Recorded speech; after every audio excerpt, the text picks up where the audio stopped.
buongiorno, grazie per questo bellissimo video. Qua devo ringraziare Mario Spezia, veramente, che con questi video almeno ci fa staccare la spina e ammirare questo territorio bellissimo che abbiamo a 2 passi da casa, che è proprio una vera fortuna. Allora io direi proprio di partire con gli ospiti di questa mattina. Parto subito con Nicola Talmi, che è qui vicino alla Mirella, che ha partecipato, che rappresenta la CGIL, che rappresenta un sindacato molto importante in questo momento per i lavoratori, un sindacato che forse come numeri ha i numeri più grandi di tutti e più riconosciuto, ma soprattutto io ve l'ho detto e lo dico sempre, che se non ci fossero i sindacati dovremmo inventarli, perché avete visto cosa è successo anche ieri, come sono stati trovati certi lavoratori a 98 centesimi all'ora, 98 centesimi all'ora. Mi sembra di tornare indietro anni luce su quello che è veramente la realtà del 2024, dove abbiamo i super ricchi che si fanno i viaggetti nella luna perché non sanno neanche più come investire i soldi e come impiegarli. Abbiamo la gente che muore quasi di fame perché non arriva più neppure alla prima settimana, e abbiamo questi imprenditori che sono prenditori che veramente prendono queste persone che sono al limite della sopravvivenza e le sfruttano a 98 centesimi all'ora qui nel nostro territorio. Allora Nicola Talmi cosa ci dice? Intanto rispetto a questa cosa del lavoro, poi io mi meraviglio quando sento tanti imprenditori che dicono io non riesco a trovare dipendenti. Guardate, sempre di più bisogna mettersi in testa che se vuoi persone che lavorano per te devi pagarle in modo decente, perché noi sappiamo quanto è aumentato il costo della vita e quindi quanto l'inflazione ha eroso i nostri stipendi. Quindi adesso una persona che prende 1.200-1.300 euro al mese non arriva a fine mese se deve pagare le bollette, se deve pagare un mutuo, se ha dei figli. Quindi la situazione è veramente preoccupante perché tutti i costi sono cresciuti, le uniche cose che non sono cresciuti sono gli stipendi, tranne qualche rinnovo dei contratti che siamo riusciti a fare, i bancari, per parte nostra, i grafici, eccetera, eccetera. Ma molti contratti da troppo tempo non vengono rinnovati, gli stipendi sono bassi e i datori di lavoro poi si lamentano e non trovano dipendenti. Ma oltre alla questione appunto del salario c'è anche la questione delle condizioni di lavoro, persone che devono viaggiare un'ora per arrivare sul posto di lavoro, servizi per l'infanzia che non ci sono per le mamme che lavorano, perché guardate che un altro dei dati devastanti che abbiamo in Italia è il basso tasso di occupazione femminile, e guardate che tutti i paesi più sviluppati hanno tassi di occupazione femminile più alti. E invece un paese dove i tassi di occupazione femminile sono così bassi è un paese anche molto meno competitivo. Ma perché si fanno meno figli? Si fanno meno figli perché appunto le donne e le famiglie fanno fatica a fare figli perché non riescono a organizzarsi per tenere i bambini, sono pochi asili nido, pochi servizi, noi abbiamo un tasso di natalità troppo basso. La società sta invecchiando, quindi non si trovano giovani che vanno a lavorare perché appunto abbiamo anche una società che sta invecchiando, e siccome le pensioni di chi è in pensione le paga chi sta lavorando, in un futuro avremo che il numero di pensionati sarà maggiore di quelli che versano i contributi lavorando, e a quel punto il sistema pensionistico non starà più in piedi. Allora o noi cominciamo a permettere alle giovani coppie, alle giovani famiglie di far figli, e quindi li si aiuta dal punto di vista economico, ma anche con i servizi appunto per l'infanzia e per la famiglia, oppure questa denatalità continuerà, e quindi da questo punto di vista la nostra società che invecchia, e invecchiando è una società che si impoverisce. Allora, era il 20 di aprile che la CGIL è scesa a Roma per la sicurezza sul lavoro, andiamo a vedere il servizio.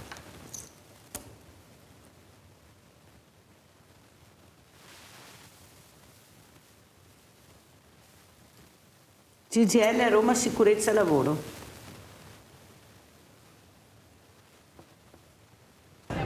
Uniti sui temi, divisi sui modi, determinati a difendere la sicurezza sui luoghi di lavoro con azioni concrete, ma divisi su come portarle all'attenzione del governo.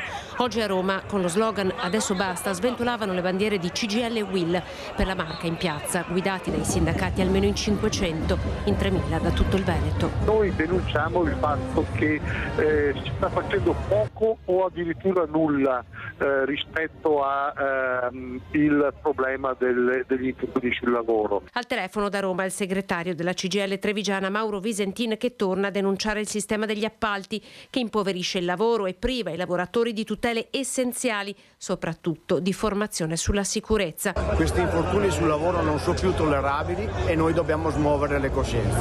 Lavoreremo, lotteremo fino in fondo per ottenere questo risultato. Così il segretario regionale della UIL Roberto Toigo. In piazza per difendere anche la sanità pubblica. Dovremmo ricercare un terreno comune perché i problemi sono comuni, commenta Visentin.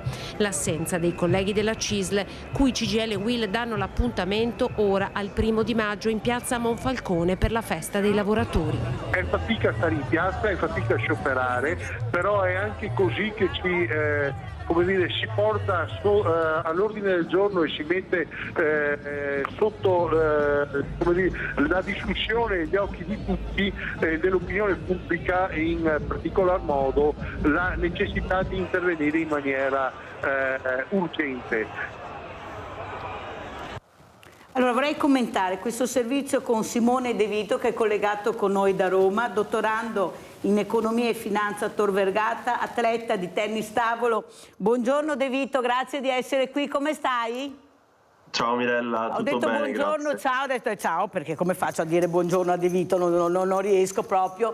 Ciao, allora tu come ragazzo giovane, dopo aver sentito anche il segretario Nicola Talmi, quello che ha detto e soprattutto quanto importante è capire che non si può andare avanti con 1.200 euro al mese, 1.300. Ieri ho trovato un ragazzo, guarda che io sono molto preoccupata, 22 anni, non riesce a trovare un lavoro che gli dia sicurezza, ha preso un appartamento, paga 600 euro di affitto, un appartamento normalissimo, vive, ha detto Mirella, io non so cosa più fare, andrò a spacciare, perché non riesco a trovare un lavoro che mi dia la possibilità di essere dignitoso nel lavoro, di dare dignità alla mia persona. Cosa devo fare? Ti chiamano lavori a chiamata, lavori retribuiti poco, ore tantissime, perché questa in realtà me l'ha detto ieri. Tu cosa vuoi dire a Roma, com'è la situazione? Prego De Vito, ciao. Guarda Mirella, io ti posso parlare proprio del nostro caso dei dottorandi, che purtroppo è un lavoro, perché è un lavoro, noi siamo impegnati a tempo pieno e appunto lo stipendio di tutti i dottorandi è di circa 1.200 euro al mese, e se non hai la fortuna come me di abitare sotto la casa dei tuoi genitori è davvero quasi impossibile farlo da fuori sede. Io ho miei amici che lo fanno qui a Roma, si sono trasferiti anche dall'estero e con quei 1.200 euro arrivano giusti a fine mese, perché gran parte dei soldi se ne vanno con l'affitto. Poi qui a Roma comunque gli affitti sono onerosi e questa è la situazione. Il punto che dicevamo prima dell'imprenditore che diventa sempre più ricco è una cosa che io davvero non riesco a concepire come datore di lavoro. Cioè, alla fine ciò che porta valore all'azienda penso siano proprio i dipendenti, ciò che c'è sotto. E se io non vado a valorizzare ciò che è alla base dell'azienda, come posso pretendere di avere un'azienda fruttuosa che mi possa permettere di andare avanti nel lungo termine? Quindi io questo è una cosa che riesco a concepire difficilmente, ecco. Hai fatto bene a dirlo, ma io la domanda che vorrei dire a De Vito è chiederti cosa chiederesti al sindacato in questo momento come dottorando, come giovane che ha voglia anche di mettersi in prima persona. Tu sei anche uno sportivo, perciò cerchi di seguire anche una linea retta, una linea veramente di quello che è, come si può dire, la vera dignità dell'uomo, ecco, comportarsi bene, avere un lavoro serio, avere possibilità per un giovane di fare la propria strada. Cosa vorresti chiedere, De Vito? Allora, io quando ho dovuto scegliere se andare a fare un lavoro vero e proprio, magari presso qualche società di consulenza o fare un dottorato, ero anche dubbioso sul fatto che il dottorato comunque sono 4 anni e mi impegna in 4 anni per prendere quei 1.200 euro al mese. E il punto è che io fare il dottorato è una cosa che ci pensavo tantissimo tempo, era il mio sogno, e perché dovrei rinunciare a un mio sogno perché appunto su quel tipo di lavoro si guadagna un po' meno? E poi alla fine appunto come ho detto prima, ho la fortuna di abitare sotto il tetto dei miei genitori e quindi ho intrapreso la strada del sogno. Però ciò che mi dispiacerebbe è pensare a certe persone che in una situazione diversa dalla mia potrebbero rinunciare al loro sogno pur di ottenere qualcosina di più, e sicuramente queste persone ce ne sono. Quindi ciò che mi sentirei di chiedere a un sindacato è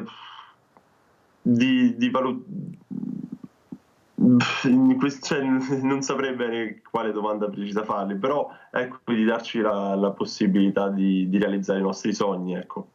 Perché sognare è un diritto, però qualche sogno dovrebbe anche realizzarsi. A Talmi.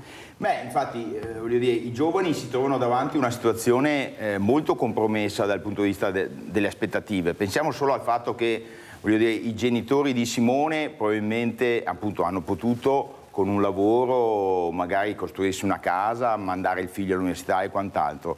Un giovane come Simone, se adesso volesse mettere su famiglia, sei molto giovane, io ti auguro di attendere ancora molto, ma mettere su famiglia, accendere un mutuo, quant'altro, con gli stipendi correnti che ci sono, farebbe fatica a farlo. In più, sempre per tornare al tema che giustamente Simone non pensa al suo futuro pensionistico, giustamente perché è molto lontano da lui, ma in realtà i giovani diciamo che dovranno lavorare probabilmente per 50 anni per avere poi una pensione povera quando saranno anche molto vecchi.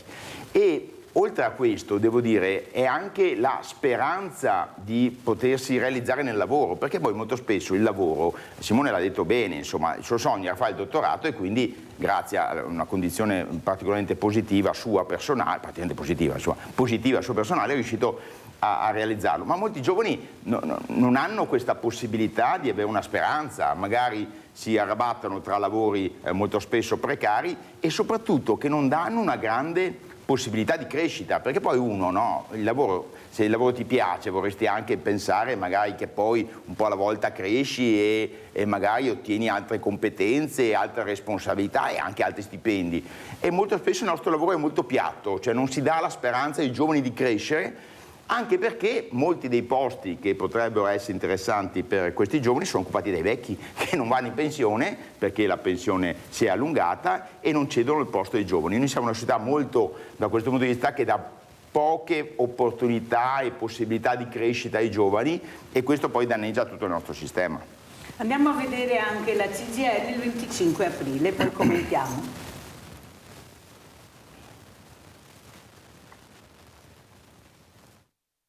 Referendum che sono per un lavoro dignitoso, un lavoro sicuro, un lavoro stabile e un lavoro tutelato. È in occasione della ricorrenza del 25 aprile che la CGIL indice la campagna referendaria in difesa della tutela del lavoro e dei lavoratori. 4 i referendum abrogativi proposti. Il ripristino dell'articolo 18 per le aziende con più di 15 dipendenti, il ripristino della trattativa o della decisione del giudice per chi viene licenziato ingiustamente con aziende sotto i 15 dipendenti, ripristinare il decreto dignità, ovvero sia per le causali nei contratti a termine e l'ultimo referendum è quello per la responsabilità in solido delle ditte appaltanti in occasione di infortuni o di malattie professionali. Novità della campagna: la possibilità di sottoscrivere i quesiti anche online tramite firma digitale attraverso il sito della CGIL,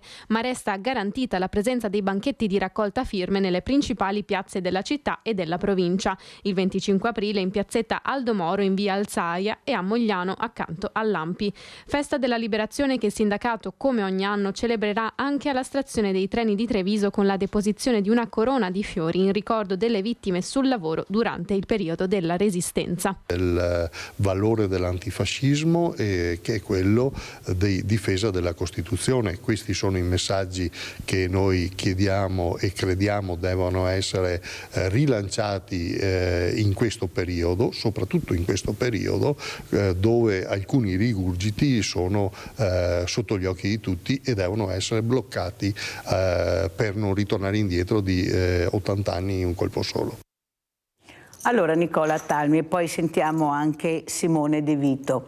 L'operaio che comincia a mancare nelle piazze le famiglie col Mino Vo combatta perché non credono più a niente e a nessuno, hanno provato a cambiare tanto ma il risultato è veramente poco, quasi niente, e non sanno più cosa fare. Hanno tolto anche la dignità del voto, togliendo anche la preferenza, perché hanno tolto anche quella, e perciò capite bene, l'altro giorno io ho avuto un ospite e ha detto se io guardo la scheda non riesco a capire e capire soprattutto chi sono queste persone, perché sono premiate, che a volte non hanno dato niente al territorio, anni e anni, ma non sappiamo niente, non abbiamo ricevuto niente, eppure vengono premiate con una poltrona molto importante, che è la poltrona europea, per la candidatura europea. Ma noi sono anni che diciamo, specialmente in Europa, perché è là che ci sono i soldi, è là che vengono approvati i progetti, che abbiamo bisogno di squadre competenti, di squadre preparate, che poi oltretutto li abbiamo, perché noi abbiamo i milioni di cervelli al mondo, sono italiani quasi sempre, eppure la segreteria politica di tutti i partiti non riesce a capire l'importanza della competenza in una sede come che sarà la prossima di Bruxelles, questa Europa, che tutti condannano, però abbiamo da anni parlamentari nostri europei anche del territorio e non ne veniamo fuori, perché è là che ci giocheremo la partita. Prego Attalmi, poi sentiamo anche Di Vito. Pensate solo, innanzitutto alle europee per fortuna possiamo ancora mettere le preferenze, addirittura 3, e quindi questo è positivo rispetto alle elezioni politiche dove ci hanno tolto le preferenze e non sappiamo neanche che deputati leggiamo. Però c'è una vergogna tipicamente italiana. Tanti che si candidano alle elezioni europee dicendo già fin d'ora che poi non ci andranno. E vale per la Meloni, che si candiderà capolista in tutta Italia, firmandoci addirittura Giorgia, vale per la Schlein su 2 collegi, vale per Calenda, bla bla bla. Persone che si candidano e dicono già che non ci andranno. Nel Parlamento europeo e poi nella Commissione europea si decidono sostanzialmente l'80% del bilancio del nostro Paese. Pensate che il nostro governo ha sottoscritto il patto di stabilità nuovo, quello che da settembre, vedete, fino a giugno che si vota alle europee, la politica ci prometterà mari e monti. Poi dopo giugno, che si è votato le europee, a settembre arriverà la verifica del patto di stabilità che il governo italiano, quello della Meloni, ha sottoscritto in sede europea e i parlamentari europei dei partiti del centrodestra, cioè della Lega, Fratelli d'Italia, Forza Italia, si sono astenuti. Quel patto di stabilità dice che bisogna rientrare dal grande debito che ha l'Italia. Questo significherà una serie di tagli pesantissimi entro fine anno. Ve lo dico già adesso, è brutto fare la Cassandra, ma sarà così. Allora, possibile che alle elezioni europee tu mi prometti i 100 euro della 13ª, tutte le mancette che questo governo e anche i governi precedenti promettono prima delle elezioni, vi ricordate gli 80 euro di Renzi, che però quelli almeno poi sono anche arrivati, e poi dopo a settembre ci troveremo a fare tagli alla sanità, tagli alla scuola, perché guardate che anche solo per ribadire il taglio all'IRPEF che è stato dato per i lavoratori dipendenti gli servono 10 miliardi, solo per quello. Quindi entro fine anno ci sarà una manovra economica purtroppo di lacrime e sangue. Con un'economia già stagnante e in difficoltà, mi immagino cosa succederà a fine anno. E noi invece di mandare al Parlamento europeo persone appunto brave e competenti che facciano alleanza con gli altri paesi, perché gli italiani da soli in Parlamento europeo non contano niente. Tu devi fare alleanza con i francesi, i tedeschi, eccetera, eccetera, per portare avanti delle proposte che possano aiutare anche il nostro paese nell'economia, in tanti settori. No, noi mandiamo o i trombati delle elezioni politiche nazionali o signori nessuno che vanno in Parlamento europeo ma in realtà vorrebbero stare a Roma, persone non competenti che non parlano nemmeno le lingue, eccetera, eccetera, e quindi questo è un limite grosso nel nostro paese. Pensate che negli altri paesi le liste elettorali, la Germania, le hanno già presentate da 3 mesi. Noi ancora adesso non lo sappiamo perché le liste vengono depositate oggi, non sappiamo ancora chi sono i candidati. Qualcuno si è trovato anche candidati capitolati a Roma, penso a Bannacci, che tutti i leghisti non vogliono, però sarà capolista nel nord-est, e penso appunto alla Meloni che sarà candidata dappertutto, la gente lo voterà, ma in realtà tanto lei lì non ci andrà. Questo è un modo poco serio di fare politica e per forza dopo i cittadini comuni si allontanano dalla politica. Rinaldo da Venezia, ciao Rinaldo. Rinaldo? Naldo se ne beversi il caffè. Allora sentiamo De Vito come commenta le parole anche di Attalmi e soprattutto queste elezioni, l'importanza di avere persone preparate, squadre preparate. Pensate che la Spagna ha portato a casa dei progetti incredibili col PNRR, anche ha già rilanciato e noi, ciao, prego De Vito. Sono sicuramente d'accordo con Attalmi, cioè che il fatto di queste promesse che non si avverano mai.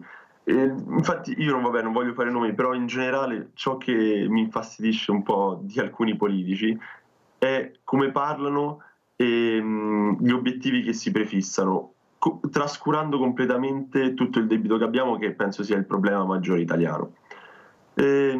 Continuano appunto a promettere degli incentivi che alla fine sono incentivi magari anche di breve termine, che nel lungo termine non portano assolutamente a nulla, e il nostro problema appunto è che da parecchi anni, almeno da quando ho un po' iniziato a seguire lo scenario nazionale, i soldi a mio avviso sono spesi davvero male.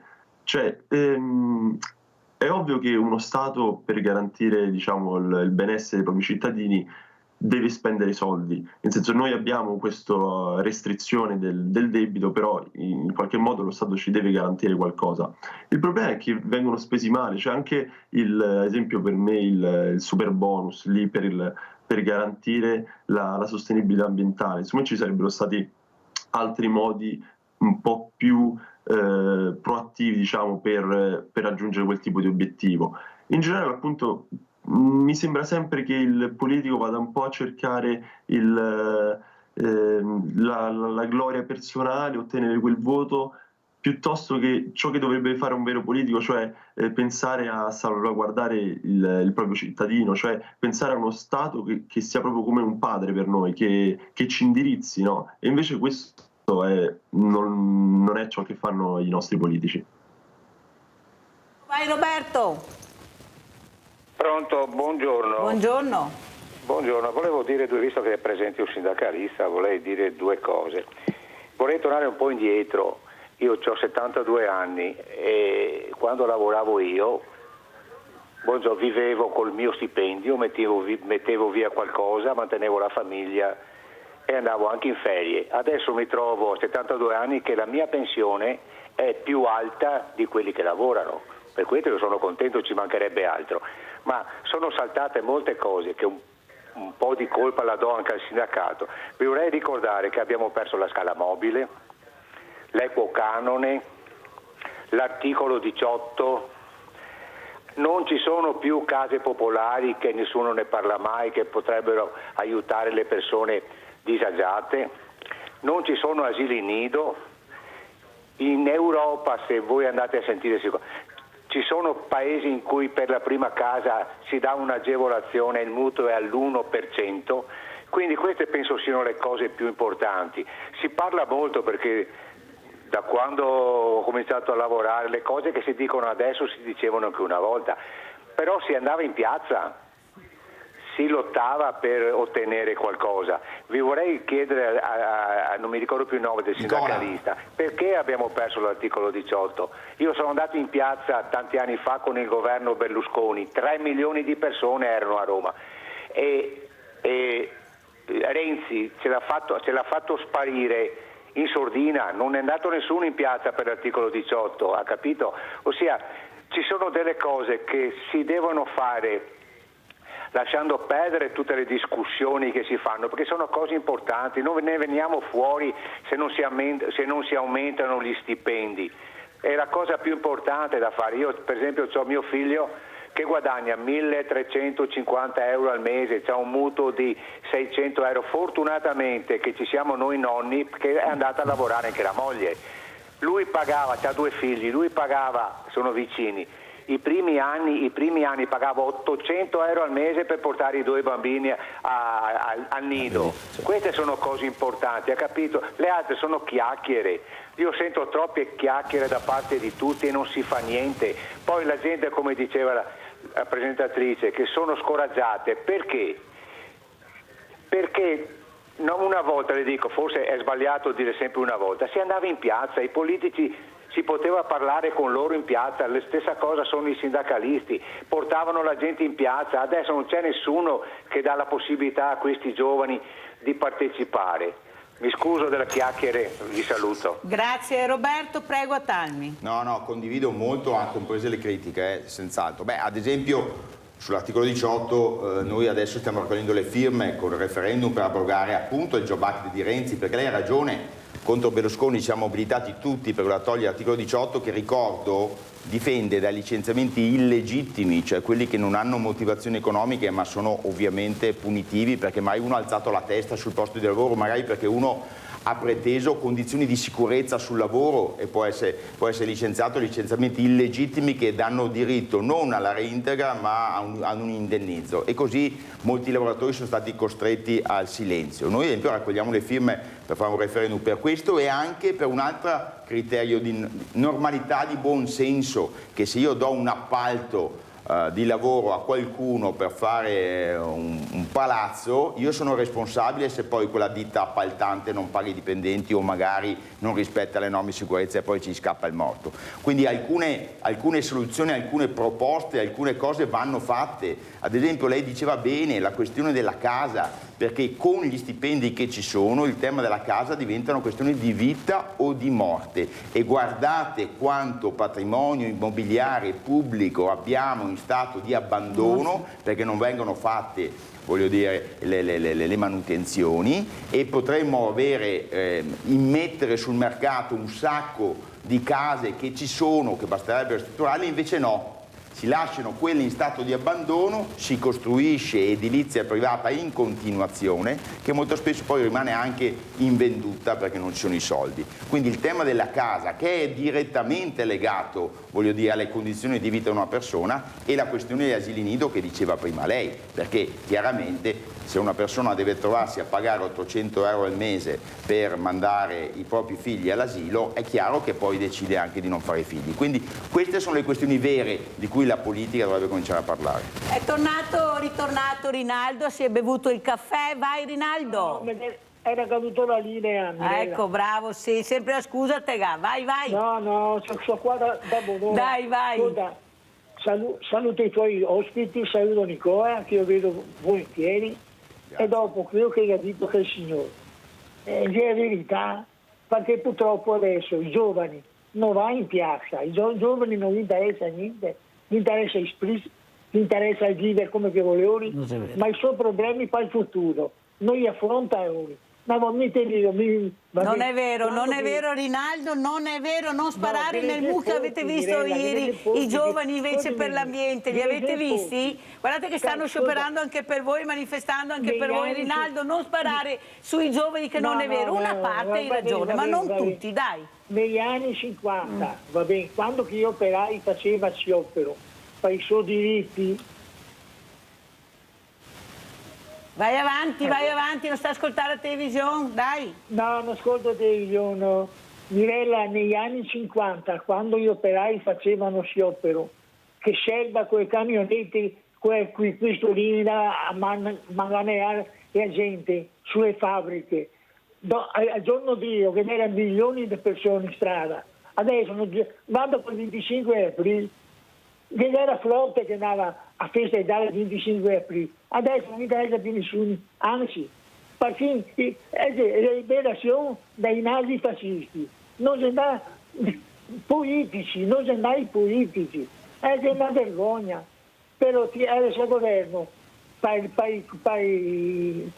che il suo cosa, quei scherzi tirava di cose, non mi ricordo il nome, che noi gli dava, adesso gli torna in brio e anche con gli interessi. In 3 giorni gli ha rifatto che volevi. È cosa che è buona la gente, non gli interessa niente. Grazie Rinaldo, devo andare avanti, se no non ce la faccio, siete troppo lunghi. Grazie comunque sempre per le riflessioni di Rinaldo. Sentiamo cosa ne pensa Simone De Vito, giovane, che sta cercando anche lui di trovare una soluzione, perché è nel pezzo, nello sport, nella vita, nel lavoro, e ci sei anche quando ti invito. Prego. A me è piaciuto tantissimo l'intervento del signore di prima, che diceva appunto che bisogna fare le cose. Spesso ci perdiamo in chiacchiere, ed è la verità, cioè perdiamo tantissimo tempo a lamentarci e poi non reagiamo. Io ho grandissimo ammiramento per tutti quei ragazzi che scendono in piazza sia per la sostenibilità che anche per la situazione Israele-Palestina, e quindi, a differenza del signore di prima che diceva che i ragazzi non scendono più in piazza, anzi io ho visto che ci sono stati anche scontri con la polizia, forse anche proprio a Venezia, se non sbaglio, uno di questi. Sì. E questa è una cosa di cui appunto volevo chiedere anche un parere al signor Nicola, perché appunto da una parte è giusto, no? Farsi sentire, far sentire la propria voce. D'altro canto siamo sicuri che andare a manifestare in piazza sia l'unico modo possibile di farci sentire? Non c'è un altro modo in cui si possa magari mantenere di più l'ordine senza che ci sia l'intervento delle forze armate, cioè della polizia?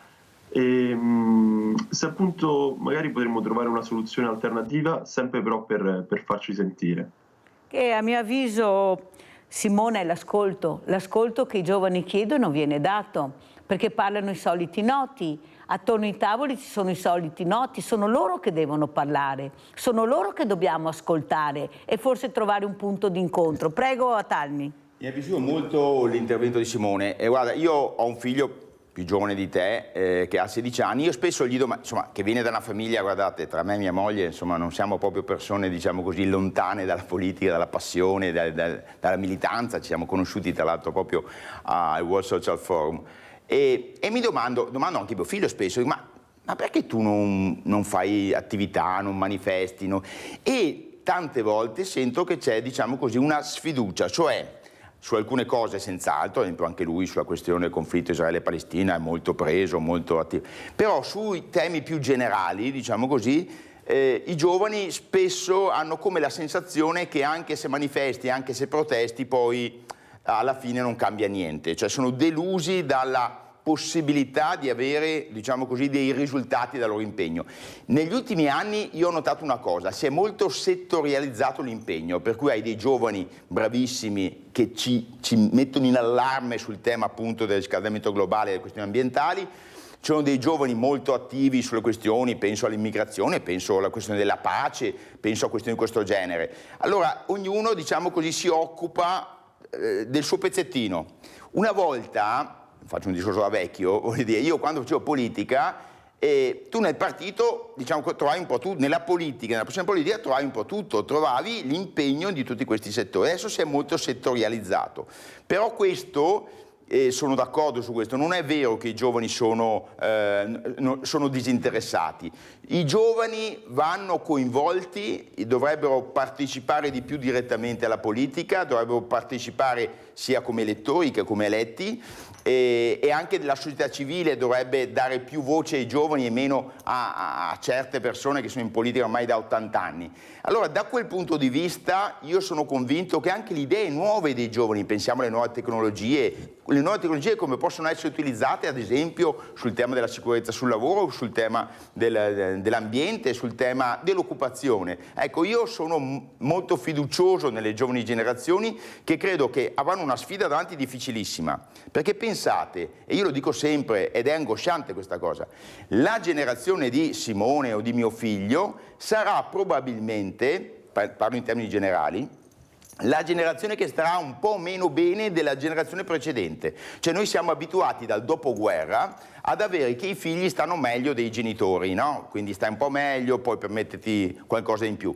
Probabilmente questa generazione sarà la prima che dovrà fare dei passetti indietro, dovrà, voglio dire, fare dei sacrifici rispetto ai propri genitori. È una cosa drammatica, perché appunto dà poca speranza. Io credo che i giovani debbano cominciare un po' a incazzarsi su questa cosa qua e a pretendere delle cose, perché guardate che in tutti questi anni si parla del fatto che si fanno delle cose per i giovani, penso al mercato del lavoro, alla pensione, tante cose, e in realtà, voglio dire, gli si toglie speranza e futuro. Ai giovani dobbiamo dare di più dei diritti, deve essere più facile frequentare l'università, deve essere più facile avere una casa, deve essere più facile trovare un lavoro che sia soddisfacente. Dobbiamo investire nelle giovani generazioni, altrimenti non lamentiamoci se poi tanti, Simone per fortuna no, prendono e vanno all'estero dove magari hanno più soddisfazione che qui da noi. E adesso noi non andiamo all'estero ma andiamo in pubblicità.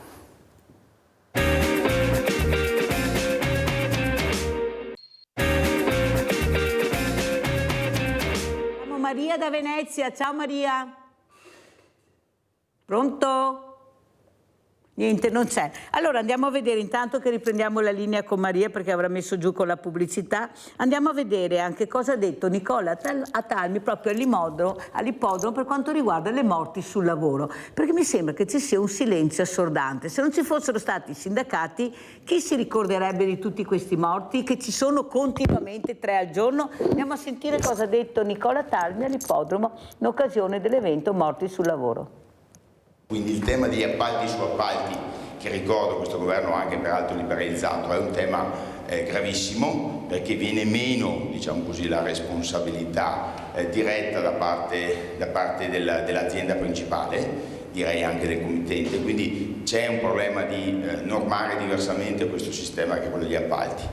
E un altro ancora degli elementi è quello della precarietà, perché è evidente che un lavoratore che ha un contratto a tempo determinato o che magari è in somministrazione o che magari è in apprendistato è un lavoratore che più difficilmente farà valere i suoi diritti sulla sicurezza, cioè un lavoratore che è tutelato, un lavoratore a tempo indeterminato in un'azienda strutturata, se vede che c'è una prestazione lavorativa che è pericolosa può fermarsi e dire io questa cosa non la faccio, è anche giustificato ai sensi, voglio dire, della legge per farlo, ma un lavoratore che invece è precario, che non sa se tra 2 mesi gli confermeranno il contratto o che magari è appunto un piccolo appalto dentro un grande schema più grande, chiude un occhio rispetto al mancato rispetto delle norme sulla sicurezza e magari poi succedono le disgrazie. Quindi in realtà sul tema della sicurezza sul lavoro ci sono delle cose concrete che si potrebbero mettere in campo da subito e sono delle cose che hanno a che fare proprio con diciamo così, norme di legge che attribuiscono con più chiarezza la responsabilità in capo alle persone quando succedono questi disastri. Il governo ha introdotto uno schema, un meccanismo di patente a punti che potrebbe essere anche una buona idea, cioè nel senso che le aziende che hanno molti infortuni nella loro azienda perdono dei punti, quindi a un certo punto non potrebbero nemmeno più lavorare, fatto salvo che poi insomma, nella realizzazione di questa norma abbiamo capito che insomma, se poi perdi i punti basta che fai qualche corso di formazione, un po' come i punti che si perdono per la patente quando si alza il gomito alla guida dell'automobile. Ecco. Allora abbiamo Antonio da Padova, poi il commento di Atalmi, parleremo anche di Poste Italiane. Prego Antonio. Antonio? Niente. Prego, così. Pronto? È un dibattito, sei pronto? Pronto Mirella? Sì, adesso ti sento Antonio, prego. Ecco, è un dibattito molto interessante, ma io vorrei che ci fosse anche una controparte, cioè noi quando parliamo di questi problemi abbiamo sempre i sindacati, ma non abbiamo mai la forza produttrice in Italia, gli imprenditori. Cosa è che hanno in mente gli imprenditori? Quante tasse pagano? Quanti prelievi fiscali hanno? Cioè, praticamente sono in grado di creare sicurezza e riescono con la sicurezza a mantenere in piedi una ditta o un'impresa. Cioè, io vorrei parlare con gli imprenditori, perché io col sindacato, io premetto, io il sindacato lo pago da quando avevo 20 anni e adesso è 50 anni che pago il sindacato. L'ho sempre criticato, ma comunque io pago il contributo del sindacato, perché quando voglio posso anche dire la mia criticando anche il sindacato.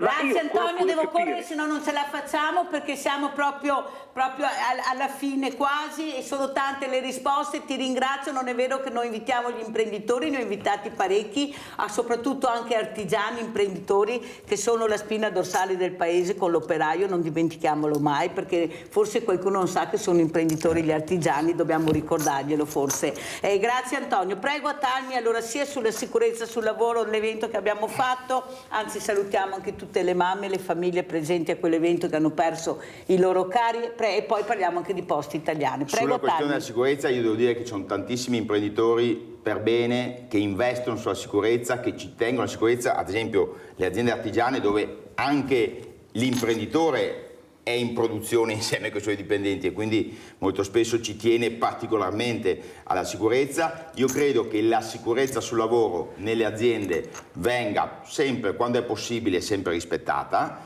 però ci sono una serie di norme, dicevamo la questione degli appalti e diciamo la questione della precarietà, perché anche quello, l'ho spiegato prima appunto nell'iniziativa, è un tema che aumenta l'insicurezza, quindi io credo che vi sia la consapevolezza, anche perché pensate che un'azienda dove c'è un infortunio sul lavoro, poi un'azienda che poi viene anche penalizzata, che ha dei problemi, anche delle conseguenze, per cui non credo che ci sia disinteresse. È vero che è un costo economico, ma è anche una forma di investimento, anche perché uno va più volentieri a lavorare in un posto di lavoro dove c'è sicurezza. Poste? Sulle poste io faccio, se Simone me lo permette, visto che lui sta facendo un dottorato in economia e finanza, ti faccio questo quesito che ha fatto un deputato nel Question Time. Tu giustamente prima hai detto che nel nostro paese c'è un problema vero, che abbiamo un grande debito pubblico. Allora questo governo ha deciso di vendere delle quote pubbliche di alcune società. Una di queste è Poste, poi ce ne saranno altre. Allora di Poste, è un'azienda privata Poste, però diciamo così è in proprietà oltre il 50% tra Ministero del Tesoro e altre strutture pubbliche. E si vuole vendere il 30-35% delle azioni di Poste Italiane, perché con quella vendita si faranno 4,4 miliardi di euro vendendo queste azioni. Voi sapete che siamo obbligati, se vendiamo delle società pubbliche, i soldi che prendiamo da quei soldi devono essere messi ad abbattere il debito, come diceva giustamente anche Simone, che è importante. Bene, allora noi vendendo il 30% di Poste abbattiamo il debito di 4,4 miliardi che, calcolando diciamo così gli interessi passivi che paghiamo perché abbiamo i debiti, è come se fossimo una famiglia, diciamo così avremo un risparmio sugli interessi passivi di 154 milioni di euro all'anno, che non è poca roba, però noi contemporaneamente da Poste Italiane, essendo azionisti, prendiamo di cedole, di dividendi, 259 milioni di euro all'anno. Quindi diciamo così che ogni anno ci perdiamo dei bei soldi. Si fa il conto che in 10 anni perderemo circa 1 miliardo di euro. È la classica uova e gallina. Cioè vendiamo un pezzo di Poste che comporterà anche chiusura di uffici nei territori e tutto quello che sappiamo, soprattutto per le nostre piccole comunità nel nostro territorio del Veneto, otterremo dei soldi subito che servono un po' ad abbattere il debito, ma le entrate che ci vengono ogni anno da Poste Italiane, dai dividendi, perché siamo azionisti di maggioranza, sono molto più alte. Secondo te, Simone, che studi economia e finanza, è una bella idea? Prego Simone. Hai fatto davvero un ragionamento perfetto dal punto di vista finanziario, cioè capire che il valore dell'azienda è dai flussi futuri che questa azienda riceverà. E appunto dal mio punto di vista sarebbe sbagliato vendere una partecipazione in Poste Italiane con tutti i dividendi che in futuro questa azienda potrà dare ai soldi dello Stato, ma come dicevamo prima sono sempre azioni concentrate sul breve termine, cioè ottenere tanto adesso per avere meno in futuro, invece di pensare al futuro, che è la cosa più importante, avere costantemente di più in futuro, ecco. Quindi sì, penso sia una scelta sbagliata quella di vendere una partecipazione in Poste Italiane, anche perché ho visto che è andata molto meglio di altre aziende sempre di Poste, diciamo, però di altri stati. Sì, anche perché anche in altri stati ci sono aziende che sono più o meno pubbliche, ma poi soprattutto perché è il valore sociale che noi sottolineiamo sempre. Voi avete visto che le banche chiudono gli sportelli dappertutto perché stanno chiudendo dappertutto e gli uffici postali sono diventati in molti comuni l'unico riferimento che hai, anche perché magari Simone farà tutto col telefonino, anche io, però ci sono persone anziane che hanno bisogno dello sportello per pagare la bolletta, non è tanto Scusa, la posta, è sempre più ma quello. chi ha detto che dobbiamo fare tutti con questi nuovi strumenti? Ma certo. chi è che io pago e se voglio andare allo sportello vado allo sportello Esatto. e devo trovare la persona che mi fa l'operazione. A me non me ne può fregare niente di quello che pensano i cervelli, questi cervelli che prendono una montagna di soldi a scapito nostro. Io ho a che fare con un paese che sta invecchiando e ci sono tantissimi diversamente giovani, come li chiamo io, che usano ancora il telefonino, quello piccolo, sapete, che ricevono solo le telefonate o fanno una telefonata. Queste sono persone che ci hanno fatto diventare grandi, che hanno sacrificato per noi, dobbiamo dare rispetto. Ma cos'è tutta questa nuova tecnologia che non abbiamo neppure la banda larga e ho i politici invitati che non sanno neppure collegarsi con lo Skype e sono quelli che vorrebbero fare la predica. Ma dai, Simone! Sono assolutamente d'accordo, anche perché guardate che sempre di più uno quando deve scegliere l'energia elettrica piuttosto che internet, piuttosto un po' di servizi, certe volte vuole anche avere uno sportello fisico dove andare, che se qualcosa non funziona può parlare con qualcuno e non fermarsi a parlare a un call center. Allora io dico, la rete degli uffici postali, che è un patrimonio enorme nel nostro paese, che è in tutto il territorio, permetterà tra poco anche di fare le carte d'identità, i documenti, anche perché per favorire di più i cittadini. Perché vogliamo svendere quel pezzo lì? Perché chiaramente tu lo svenderai dei fondi di investimento che poi chiederanno ovviamente di guadagnare subito e per guadagnare subito cosa fai? Chiudi uffici postali, licenzi dipendenti. È una struttura, una rete fondamentale del nostro paese che sta facendo grandi utili proprio grazie a questo, perché le banche chiudono, gli uffici postali no,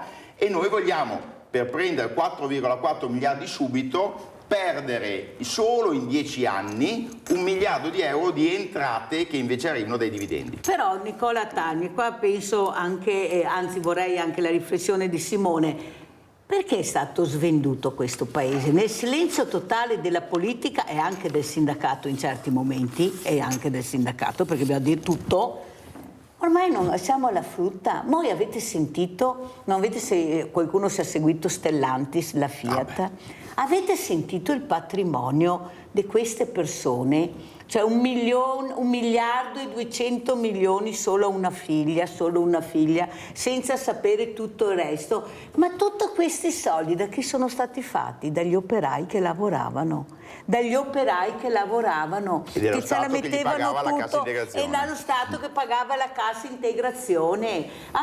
Uno solo ne ho citato. Pensate, qui fanno la gara a prendersi lo yacht più grande, più lussuoso e poi dicono che non hanno i soldi per pagare l'operaio perché non si investe sulla persona ma si investe sul CEO. Questa figura che se l'operaio non lavora, lo dico tutte le mattine, chissà che qualcuno si svegli, questo CEO non prenderebbe niente e delle volte fa fallire anche l'azienda. Oppure svendono completamente, l'operaio si ritrova con questo SMS licenziato sul telefonino. Ma Nicola Talmi, anche qua il sindacato, è logico che poi qualcuno dice ma dov'è il sindacato? Perché poi è la domanda che si fa. Però il problema è che noi siamo anche poco ascoltati, perché ad esempio su questa cosa di poste noi abbiamo fatto audizioni, siamo andati in Parlamento, abbiamo fatto manifestazioni, abbiamo fatto sciopero con i postali, ma in realtà non abbiamo ottenuto niente.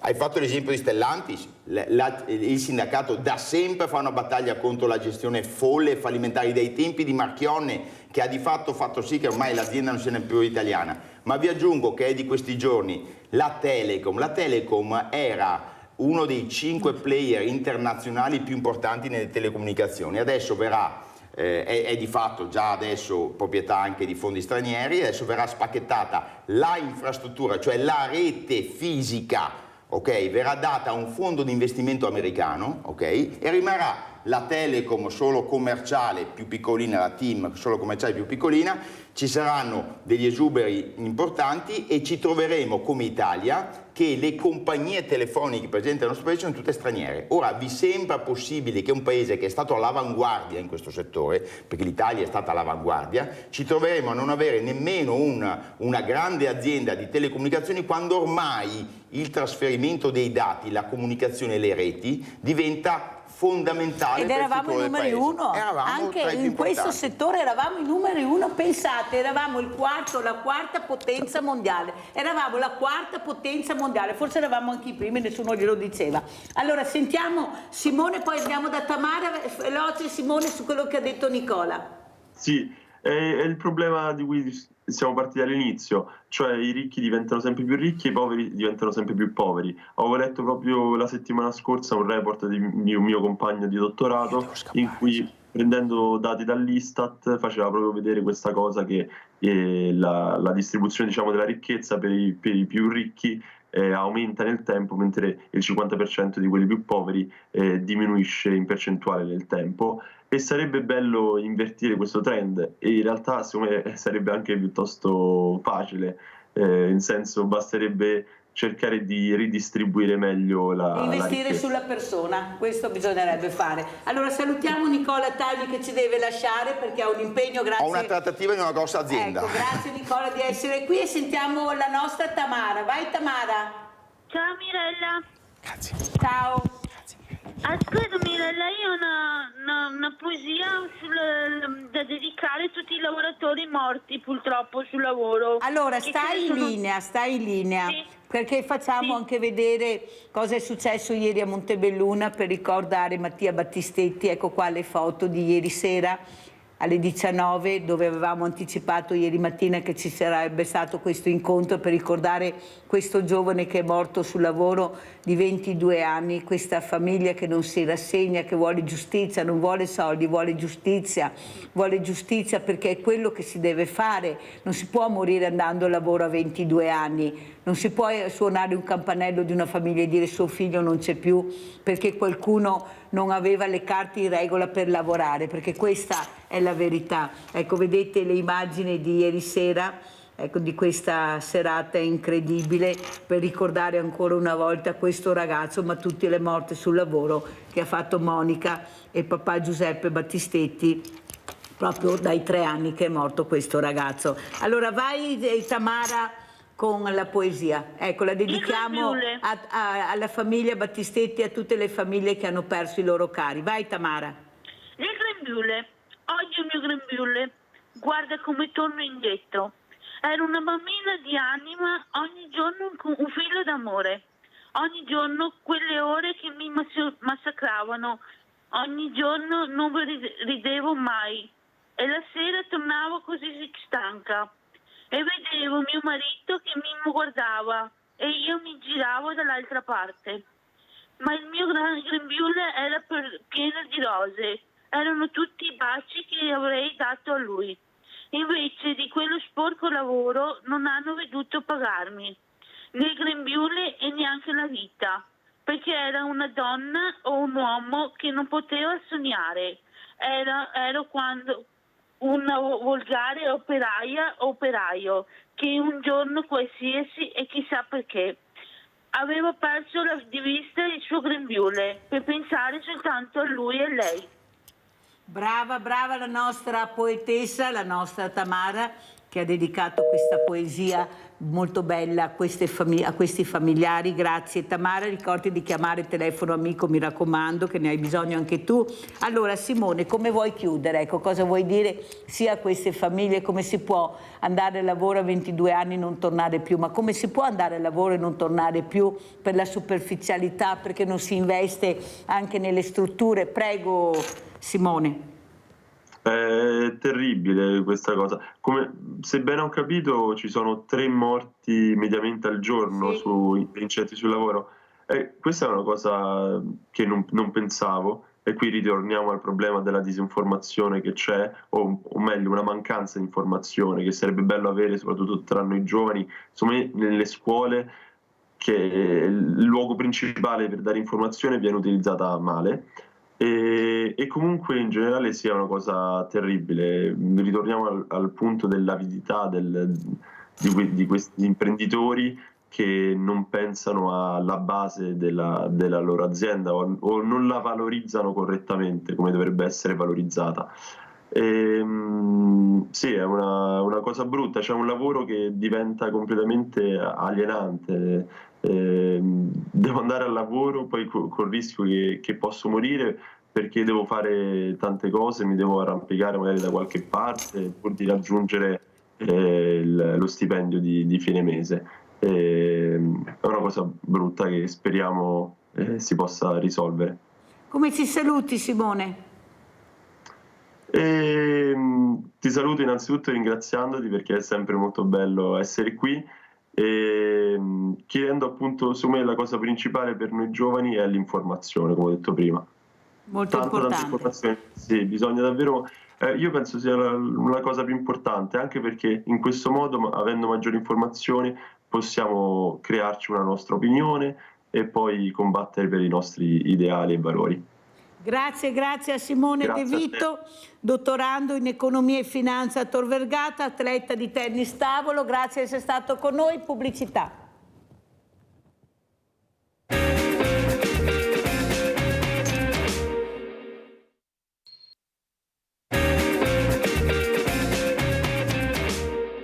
Noi abbiamo assunto 13.000 nuovi insegnanti di sostegno. Il nostro obiettivo è includere e aiutare tutti senza escludere nessuno. Sicuramente per le disabilità più gravi occorre ancora maggiore attenzione, però il mio obiettivo è che tutti possano crescere insieme e penso che le parole del generale Vannacci siano state ampiamente travisate. Io non riesco a capire perché uno dice una cosa, poi dice no, non ho detto quella, qualcuno anche lo difende. Il problema è che l'ha detto il generale Vannacci, ha detto proprio così, che per lui i diversamente agili, come li chiamo Mirella, io non voglio neanche usare quella parola, andrebbero messe su altre calassi. Ne parliamo questa mattina con Oscar Ferronato, collegato con noi da Piazzolla sul Brenta Padova, papà di Giorgio, un bambino diversamente agile, che io ho conosciuto, un bambino meraviglioso. Cosa ne pensa di queste esternazioni nel 2024 che hanno fatto indignare la Lega stessa, quasi tutta, che hanno fatto indignare tutte quelle famiglie che vivono la quotidianità e la difficoltà di far capire che loro hanno il diritto di fare la quotidianità al figlio nella scuola, in tutte le situazioni? Sentiamo Oscar Ferronato. Ciao Oscar e grazie di essere qui. Buongiorno a te Mirella, buongiorno a tutto il pubblico, è sempre un'emozione essere qua con te. Che pensare? Dico che sono ormai 30 passani che si parla di inclusione con le varie leggi, parliamo di legge quadro, la 104 del 92, di inclusione scolastica, e adesso salta fuori sta roba. Allora, io personalmente penso che vivere nell'inclusione sia la cosa più bella. Fa crescere tutti perché è una risorsa che si deve, o meglio, si deve sfruttare al 100% perché ti dà moltissimo, ti fa crescere come persona civile. Ma purtroppo, ahimè, con tante leggi che abbiamo, tutte bellissime leggi qua in Italia sull'inclusione scolastica, sull'integrazione e quant'altro, e sul diritto del diversamente abile, come dici te, le scuole, sì, a livello didattico vediamo che sono buone, però a livello di inclusione non ci siamo, purtroppo. Io vedo anche con mio figlio, vedo con altri genitori che, tra virgolette, collaboro, che ne parlo, ma purtroppo siamo ancora fermi a 30-40 anni fa. Non abbiamo ancora capito come lavorare con questi alunni certificati, assolutamente. Eppure gli strumenti ci sono, ma non li vogliamo usare. Facciamo fatica, o meglio, non vogliamo lavorare. Questa è la cosa più semplice da dire. Non vogliamo lavorare. Questa.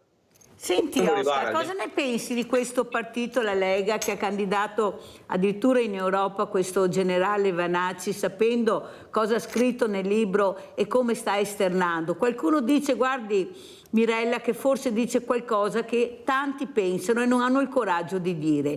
Il diversamente agile è visto ancora non bene da tante persone. Cosa ne pensi, Oscar? E come ti sei sentito come genitore? Umiliato, proprio avvilito? Come ti sei sentito? Umiliato è dire poco. Siamo nel 2024 e pensiamo ancora a questa diversità, che alla fine diversità cosa vuol dire? Allora, ma la dobbiamo mettere su un altro punto di vista. Allora, io, Mirella, funziono alla mia maniera, tu, Mirella, funzioni alla tua maniera, l'altra persona funziona alla sua maniera. Allora, funzioniamo tutti in maniera diversa. Non è che siamo dei robot e funzioniamo tutti allo stesso modo. Questo concetto lo dobbiamo chiarire bene a queste persone. Purtroppo, io ti dico la verità, da esperienze che sto avendo sia a destra che di sinistra, perché ho scritto in regione, ok, per le problematiche che ho con mio figlio, purtroppo nessuno mi risponde, ma non sono l'unico che ha scritto in regione, so gli altri genitori che hanno scritto e non rispondono, Senti Oscar, ma è la scuola, ecco, parliamo anche della scuola.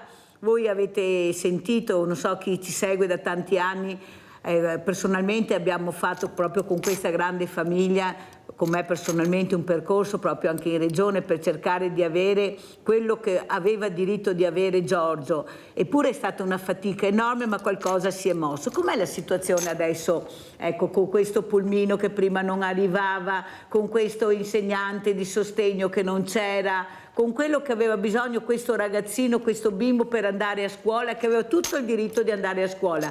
Prego Giorgio. Allora, trasporto scolastico, finalmente siamo riusciti a trovare una via, ma la questione è che abbiamo dovuto lottare ancora di più. Abbiamo dovuto far intervenire anche un avvocato, alla fine ce l'abbiamo fatta. Poi col tempo nascono nuovi problemi. Giorgio, a parte la sua invalidità civile per la tracheostomia che ha, è anche un bambino con sordità, per cui abbiamo il problema anche dell'assistente alla comunicazione, che dovrebbe aiutarlo nella comunicazione e nell'inclusione scolastica attraverso il linguaggio della LIS, che purtroppo, ahimè, non c'è.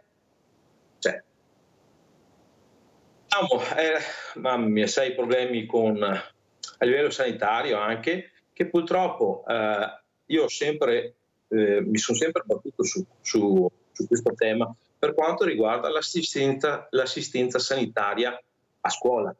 Ci devono essere delle figure competenti e che diano una risposta chiara e certa all'alunno con disabilità. E purtroppo non è così. Qualche mese fa è successo un incidente a scuola e purtroppo ci stava per lasciarci. Fortunatamente Giorgio si è salvato la vita. Da qua è scaturito fuori tutta una serie di polemiche e al giorno d'oggi noi non abbiamo ancora una risposta. Giorgio, nella sua patologia, ha la necessità di usare una valvola fonatoria. Questo è un dispositivo che va agganciato alla tracheostomia e che lo aiuta a parlare. Quando è successo questo incidente non si vuole più far toccare dalle OSS, che sono le operatrici sociosanitarie che lo aspirano, e non vuole neanche più usare questa valvola fonatoria che lo aiuta nella comunicazione verbale. Non abbiamo il supporto dell'operatore alla comunicazione. I problemi che vivono nella quotidianità queste famiglie, che avrebbero tutto il diritto di avere il supporto necessario, che Giorgio dovrebbe avere. Io l'ho conosciuto all'ippodromo Sant'Artemio, l'avete visto anche voi, questo bambino, questo ragazzino ormai che dipingeva, che giocava assieme agli altri, che ha giocato a calcio assieme agli altri, nel rispetto di questi ragazzini che avevano capito immediatamente la fragilità di Giorgio e lo hanno fatto giocare assieme senza nessun problema e senza nessun incidente.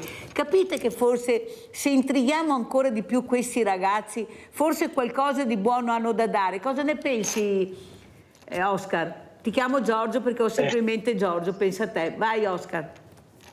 Allora, le cose vanno dette fino alla fine.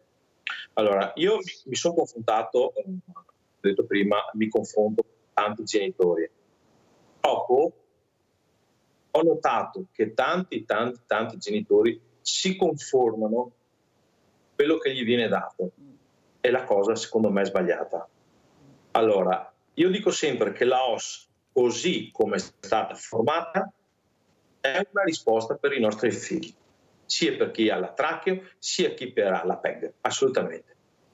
Va bene? Io ho questo penso, cioè le persone che affiancano questo tipo di alunno devono essere formate per salvaguardare la sicurezza. Difatti, mi dico sempre, allora, l'articolo 32, se non mi ricordo mai, ormai io sto andando via di testa, l'articolo 32 della Costituzione dice anche che lo Stato garantisce, ok?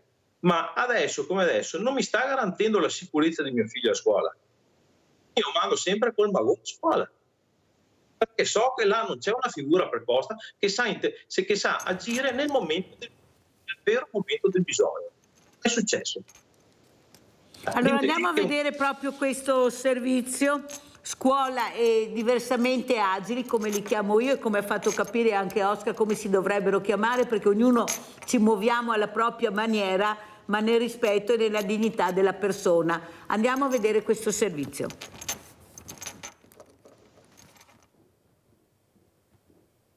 Vox Scuola e Disabili. Fanno discutere le dichiarazioni del generale Vannacci riguardo le classi separate per gli studenti con disabilità. Mi sembra che si sia corretto Vannacci, che abbia chiarito la sua posizione, perché oggettivamente quella espressa in una prima battuta è qualcosa ovviamente di molto diverso all'impegno che penso anche al Ministro dell'Istruzione, Valditara, sta mettendo proprio in realtà per includere le persone con disabilità, che penso, guardi, che sia una ricchezza stare insieme a tutta la classe, non soltanto per le persone con disabilità, ma soprattutto per i ragazzi e le ragazze senza disabilità, perché vivere insieme durante il percorso formativo con persone con disabilità forma, aiuta e crea un individuo consapevole. Non si vuole fare inclusione di nessun tipo, né degli immigrati né dei lavoratori immigrati, e adesso siamo ritornati a mettere le classi speciali per i disabili. Abbiamo fatto una lotta, una battaglia enorme assieme alle famiglie, con le associazioni, con il terzo settore, per fare in modo che cadessero quelle barriere anche con la Convenzione internazionale sulla disabilità, e oggi facciamo un triplo salto mortale indietro. A quando la rupe Tarpea? Credo sia uno scivolone, uno sbaglio, il generale mi pare si sia corretto, va detto chiaramente che bisogna continuare in questo percorso educativo che passa, e negli anni è passato dall'integrazione al concetto di inclusione, cioè il fatto che ci si educa e si formano i ragazzi insieme fra persone disabili e persone normodotate, tutte hanno un accrescimento.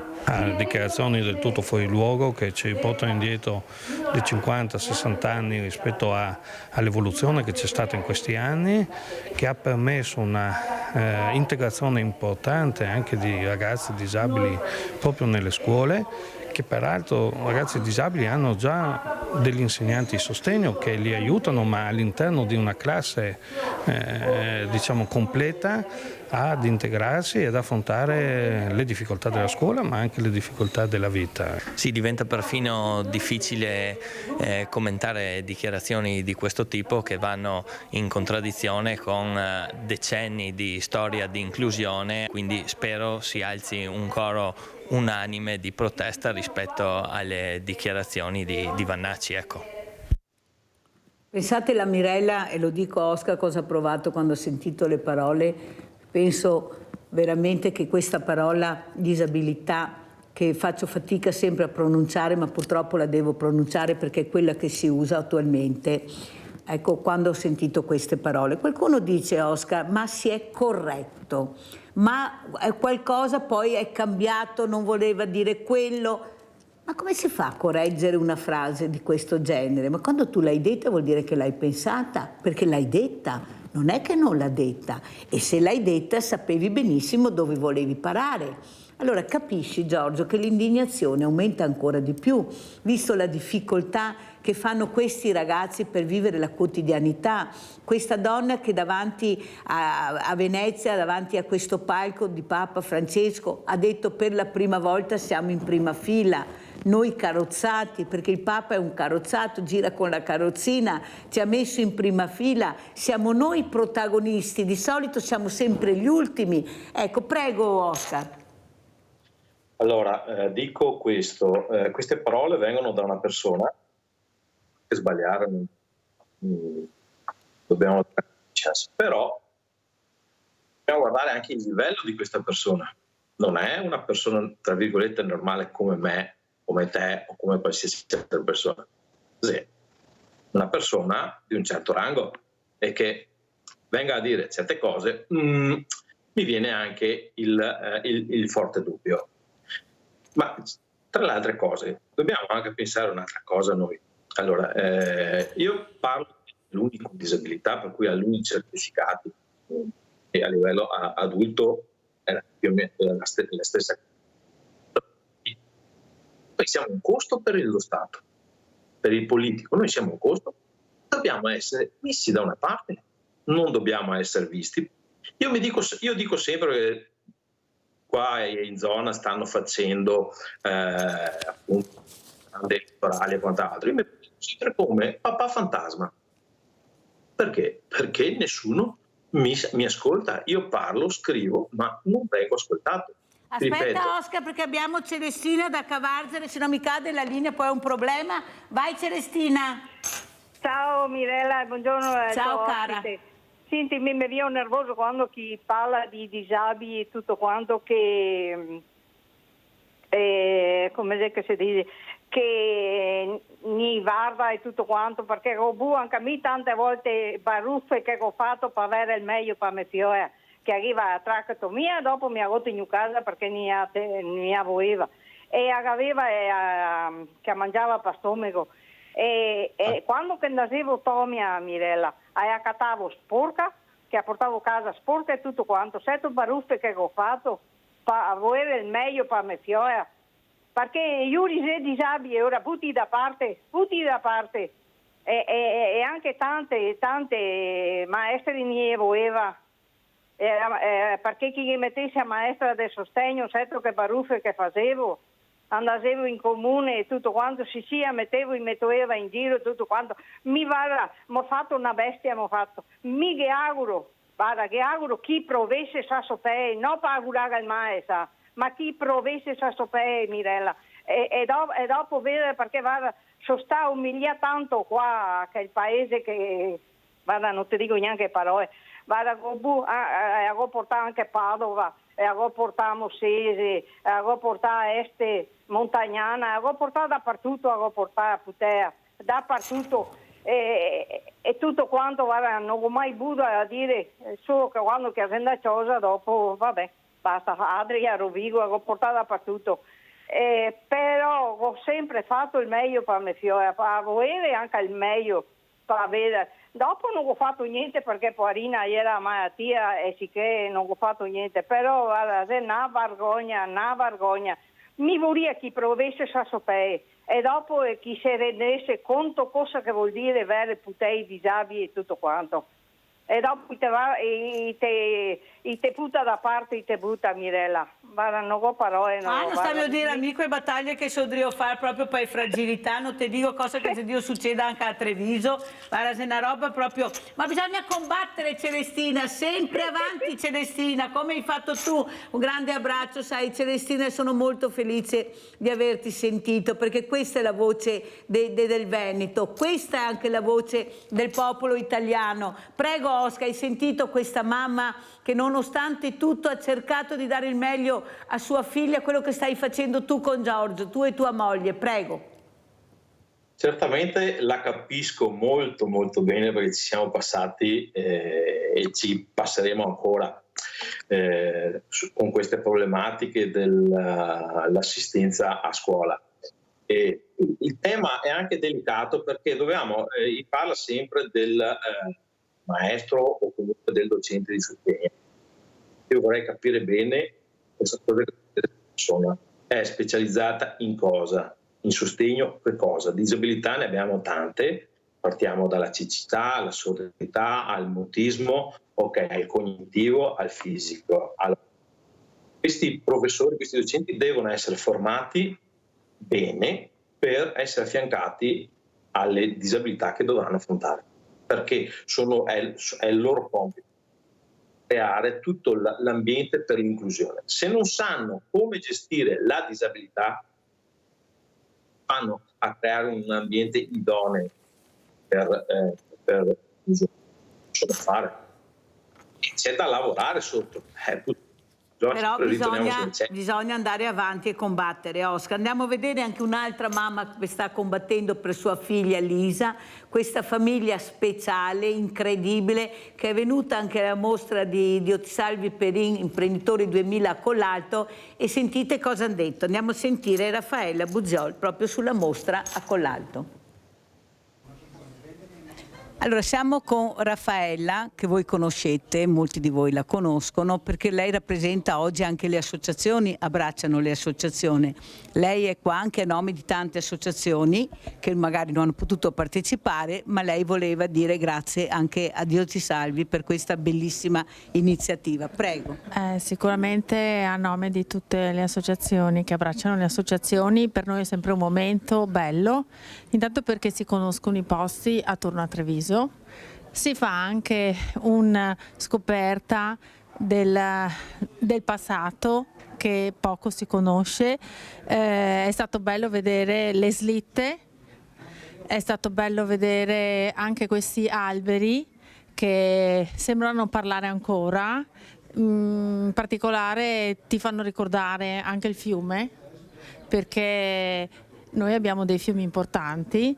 Il posto qui è veramente incantevole perché ti fa capire che noi abbiamo un territorio ricco e grazie a queste iniziative noi abbiamo la possibilità di portare altre persone, di portare anche bambini, di portare ragazzi, di portare altre persone che magari non passavano di qua e invece si può benissimo passare e si può visitare una cosa che è un piccolo pezzo di cuore del nostro percorso di storia importante. Tu sei qua con i tuoi figli, perché hai deciso di portare anche loro? L'importanza di far conoscere anche le radici e il territorio, Raffaella?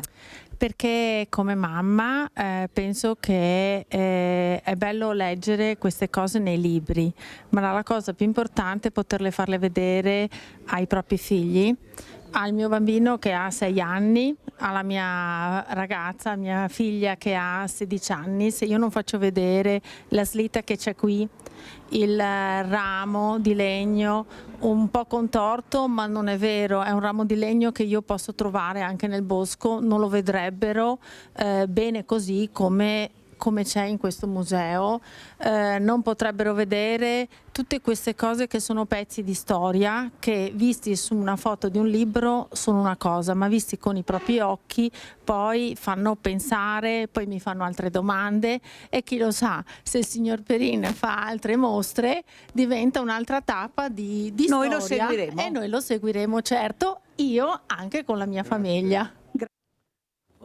Oscar, tu conosci mamma Raffaella, conosci la sua storia, hai conosciuto i suoi meravigliosi figli e figlie. ecco, questa famiglia che come la tua sta cercando di dare il massimo a questi ragazzi, anche a questa fragilità, e ce la sta mettendo tutta. Però purtroppo, Oscar, devo dirti che anch'io sto combattendo contro quei genitori che vedono ancora il loro figlio diversamente agile come un figlio da mettere in disparte, da non far vedere, da non portare da nessuna parte. Noi dobbiamo parlare anche di queste famiglie, di questi genitori, perché non sanno quanto male fanno a questi ragazzi, visto la possibilità che abbiamo anche con le associazioni per supportarli. Cosa vuoi dire? Cosa vuoi dire anche a mamma Raffaella? Prego, Oscar. Beh, a mamma Raffaella è più forte di me e anche molto più brava. Io le auguro sempre, le volte che ci sentiamo, un grande bocca al lupo per la sua battaglia, che caspita sta facendo una battaglia enorme, anche da sola, e naturalmente col marito, ma comunque trovare, vedere mamme che sono come la Raffaella, ce ne sono, ma sono poche. Mi piacerebbe vedere tutte le mamme, tutti i genitori con alunni certificati che si mettono in gioco per il bene dei propri figli, per il bene. Non c'è niente da aver paura. Purtroppo, qual è il discorso?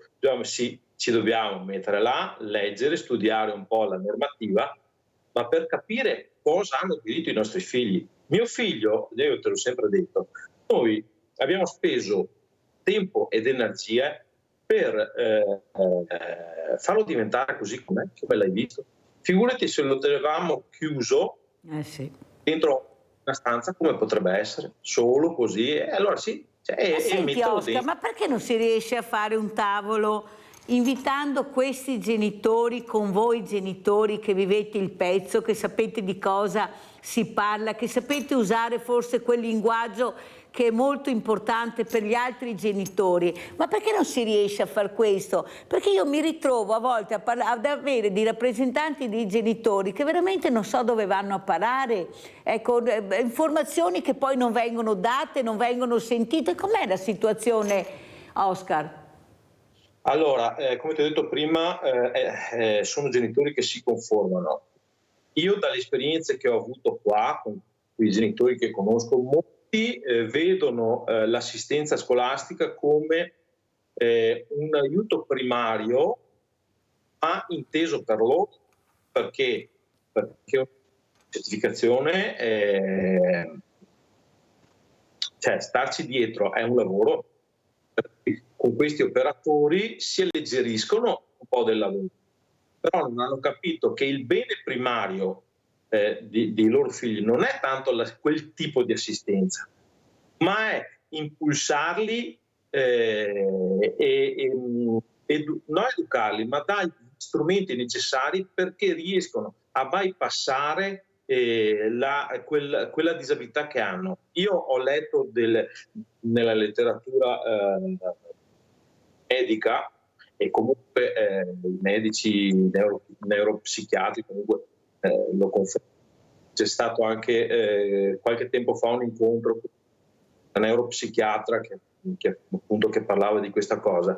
Allora, noi genitori con alunni certificati abbiamo pochi anni per stimolare questi figli con una disabilità, perché raggiunto i 13-15 anni, quella parte del cervello addetta, la chiamo così, è vero, quella parte di cervello addetta allo sviluppo, come dire, si fossilizza.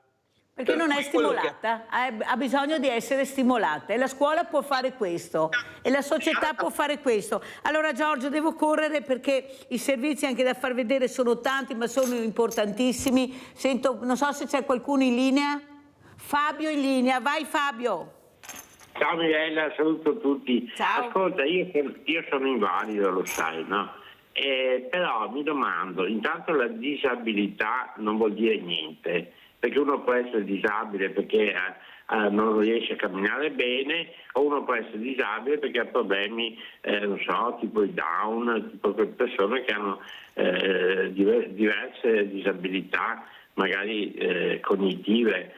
Quindi dire una persona disabile non vuol dire niente, bisogna specificare. Comunque mi sembra che qui in Italia i disabili vengono trattati peggio degli animali, perché noi non abbiamo nessun diritto, zero. Nessuno ci segue, nessuno fa niente, oppure fanno le cose fatte anche male, hai capito? E veniamo trattati così, tipo animali. E comunque, ripeto, uno che va, il signor Vannacci, che va uno esperto in guerra, perché lui è un esperto di guerra, che si mette in mezzo a queste robe qui, cosa c'entra? Cioè lui non è un esperto nel sociale o un medico, non è niente, lui è uno che è esperto a fare la guerra. Allora, se proprio vogliono metterlo al governo, che lo mettano, che si occupi delle cose dei militari, no? O no? Grazie, abbiamo sentito le riflessioni di Fabio, andiamo a vedere, e ti ringrazio per aver detto questo, perché io le puntate su questo tema così delicato non le faccio a casa, ascoltate molto bene perché possono riguardare tutti voi, non è che riguardino solo le persone che chiamano oppure che ospiti, possono riguardare tutti voi e dobbiamo saperci comportare, dobbiamo capire che dobbiamo anche agire in maniera diversa. Andiamo a vedere barriere architettoniche a Venezia, un servizio attuale, andiamo a sentire. L'assessore competente, ovvero l'assessore Zaccariotto, diceva: il PEBA è pronto, è stato già redatto dagli uffici, lo porterò al più presto in giunta comunale perché poi arrivi in consiglio comunale. Sono passati 2 anni di un piano già redatto, non è stata ancora presentata nessuna delibera di giunta e quindi è tutto fermo. Venezia è di fronte a una sfida cruciale, l'eliminazione delle barriere architettoniche per garantire l'accessibilità a tutti i suoi cittadini e visitatori. Il piano per la loro eliminazione, denominato PEBA, si propone di rendere la città storica un modello di accessibilità, ma il cammino è costellato di ostacoli e ritardi. Giuseppe Saccà, capogruppo del Partito Democratico a Venezia, solleva la questione con urgenza. Sono passati anni dall'approvazione del PEBA per la città storica, eppure i progressi sono lenti e insufficienti e per quanto riguarda le isole e il litorale ci troviamo di fronte a un vuoto preoccupante, un PEBA che non esiste. Si aggiunge anche una situazione molto critica in terraferma perché esiste un PEBA ma è di 15 anni fa. Quindi questa è l'attenzione che l'amministrazione sta rivolgendo davanti a un tema fondamentale per i disabili, ma in termini generali per l'accessibilità e la vivibilità della città storica, delle isole e anche della terraferma. L'ultimo affondo di Saccà riguarda l'ufficio dell'EBA che si occupa di questo piano. Sostanzialmente nel corso degli ultimi anni ha perso tutti i suoi componenti, quindi abbiamo un ufficio fondamentale all'interno dell'amministrazione che è rimasto sguarnito. Ahimè non è un caso unico, perché gli stessi problemi abbiamo nell'anagrafe, gli stessi problemi abbiamo nell'ufficio di ragioneria, gli stessi problemi abbiamo al centro maree. Quindi è evidente che se si vogliono fornire dei servizi ai cittadini, ai visitatori della nostra città, bisogna avere anche degli uffici che abbiano le possibilità di rispondere, uffici che stanno facendo un lavoro enorme ma evidentemente sono sotto organico. Perfetto, allora andiamo a vedere adesso vi faccio tornare indietro, cosa hanno detto nel 2023, cosa avevano detto, andiamo a Vicenza adesso, prima eravamo a Venezia, adesso andiamo a Vicenza, proprio sulle barriere architettoniche e poi vi dirò il perché di questi 2 servizi. Andiamo a vedere Vicenza 2023, barriere architettoniche. Una città a misura di carrozzina è l'auspicio di chi percorre le vie del centro storico in sedia a rotelle e si trova ad affrontare l'insidia delle barriere architettoniche. A condurci in un giro tra gli ostacoli è Franca Borin, atleta di pallacanestro che per rendere la città del Palladio più fruibile lancia ai futuri amministratori 3 proposte da mettere in campo. Partendo dal presupposto che sia impossibile inserire pedane ovunque, l'idea sarebbe quella di partire da una collaborazione con gli esercizi commerciali. Io per esempio penso che sarebbe bello avere un pulsante fuori dalla porta di ogni negozio e magari per poter avvisare le commesse che io sono fuori e la commessa al bisogno mi mette una pedana lì. Quindi io posso entrare senza dover chiedere a qualcuno di essere portata dentro, che non è così bello aver bisogno di aiuto, ecco.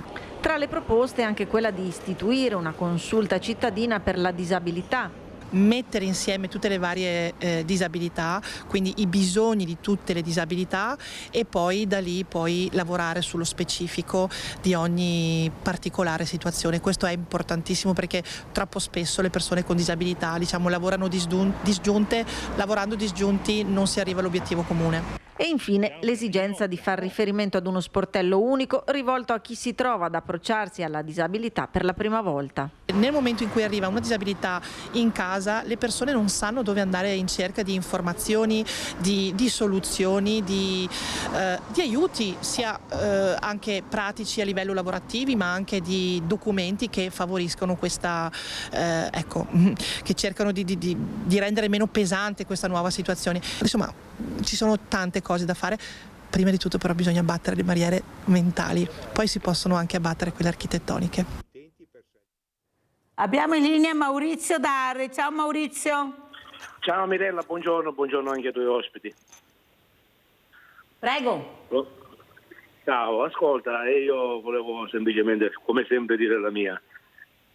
Stiamo dando voce a un personaggio che già solo a guardarlo in faccia dice tutto. La cosa brutta è che questo personaggio rappresentava l'esercito italiano, rappresentava l'Italia ed è candidato a rappresentare l'Italia in Europa. Un personaggio che non ha definizione, perché avere un figlio disabile, lui non ha neanche la più pallida idea di cosa significa ogni giorno accudirlo, seguirlo, con quanto amore un genitore dà a queste persone qua. A questo punto mi viene la domanda, ma è mio figlio disabile o è una persona del genere che accetta esternazioni? Perché sinceramente io non riesco più a capire. Questo è il degrado totale della politica, il degrado totale. Mi vergogno di essere italiano, mi vergogno, senza contare le parole che aveva detto contro i gay, sempre lo stesso personaggio in questione. Ti auguro una buona giornata e mi dispiace.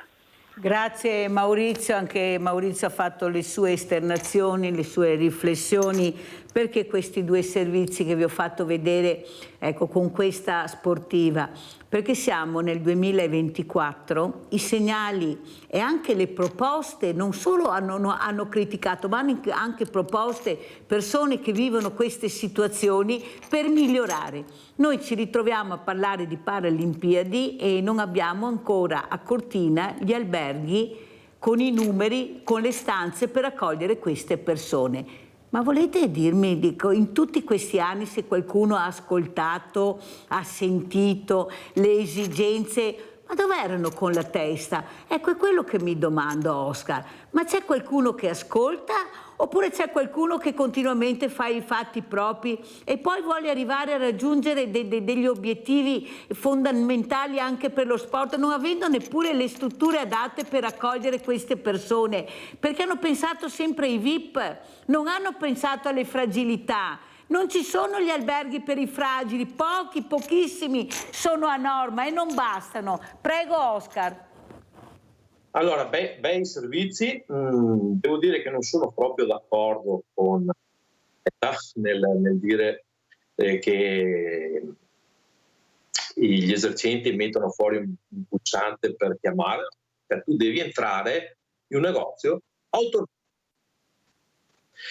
Per quanto riguarda la politica, qua devono tassativamente cambiare proprio, devono studiare la materia della disabilità, perché mi sa proprio che non hanno studiato la materia, assolutamente. Ma senti Oscar, non è che forse pensa male Ciccia Zecca, che lo dico sempre, che queste figure danno fastidio? Anzi, veramente creano problemi a loro, perché non riescono poi a fare quello che vogliono loro se pongono l'attenzione su questa fragilità, su questa famiglia che ha bisogno di supporto. Non è a tuo avviso una cosa voluta da qualcuno? Ma certamente, perché noi siamo un posto e pertanto già loro hanno i budget limitati secondo loro. E se noi andiamo poi a richiedere dei servizi, manco so, dei servizi, no, devono cambiare mentalità. Ma questi servizi che hai mandato, questi due di Venezia e di Vicenza, giusto fagiolini, perché guarda, ho scritto qualche mese fa alla polizia locale per denunciare il fatto di 2 parcheggi per disabili che non sono perché il primo lo hanno lo stanno usando come posto per i bidoni della spazzatura. Addirittura non è segnalato in maniera corretta, non ha la superficie corretta come previsto dal codice di strada, in più, ma sta attenta qua, in più è sopra a uno scalino di 5 centimetri. Ma tu dimmi, una persona che ha problemi motori come fa a entrare e uscire dalla macchina con uno scalino di 5 centimetri? Ho mandato la PEC all'amministrazione e alla polizia locale e nessuno mi ha risposto. Sono mesi che ho mandato questa PEC, ma la situazione non è cambiata. Senti, e parliamo Giorgio, ma cosa ne pensi? Perché veramente c'è anche da riflettere. Cioè, a Conegliano le Ferrovie dello Stato fanno un ascensore che non entra la carrozzina. In determinate situazioni abbiamo visto anche l'ospedale dell'Angelo, che era in costruzione, che avevano fatto le stanze operatorie dove non entravano questi lettini. Ma secondo te, che messaggio vogliono dare? Perché poi queste cose prima o dopo vengono fuori e si sa. Ma come fai a fare un ospedale con delle porte che non sono adeguate alla lunghezza e alla larghezza del lettino? Ma come fai a farmi in tempi recenti un ascensore dove sai che non entra la carrozzina? Siamo nel 2024. Ecco, tu come spieghi queste cose? Perché allora vuol dire che non gliene frega niente, lo faccia e basta, e gli altri che si arrangino, che sono le fragilità. Ma ti rendi conto, Giorgio, a cosa stiamo assistendo nel silenzio totale di quelli che dovrebbero poi intervenire? Dovrebbero veramente smascherare questi colpevoli che sono stati pagati, che hanno un nome e un cognome. Ma perché c'è sempre il silenzio attorno alle persone che sbagliano? Ma se sbaglia il cittadino, dopo 2 secondi arriva la penale a casa o no? Prego, Giorgio. Allora, io dico questo, che mi immagino, penso sempre, porto l'esempio dell'INPS, come l'INPS può fare i verbali e fa praticamente i verbali di disabilità quando è lui dopo deve finanziare con di invalidità, l'indennità di invalidità e quant'altro. Allora, il controllato può fare il controllore. Anche il controllore può fare da controllore.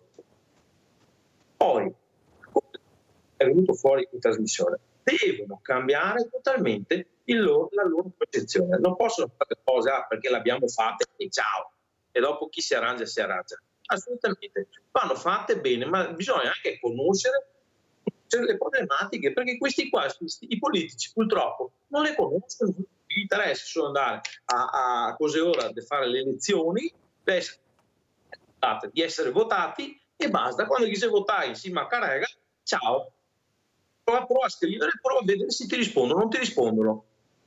Io vorrei capire perché in Regione Veneto nessuno mi risponde, eppure li ho eletti io cittadino, sono andato dentro all'urna a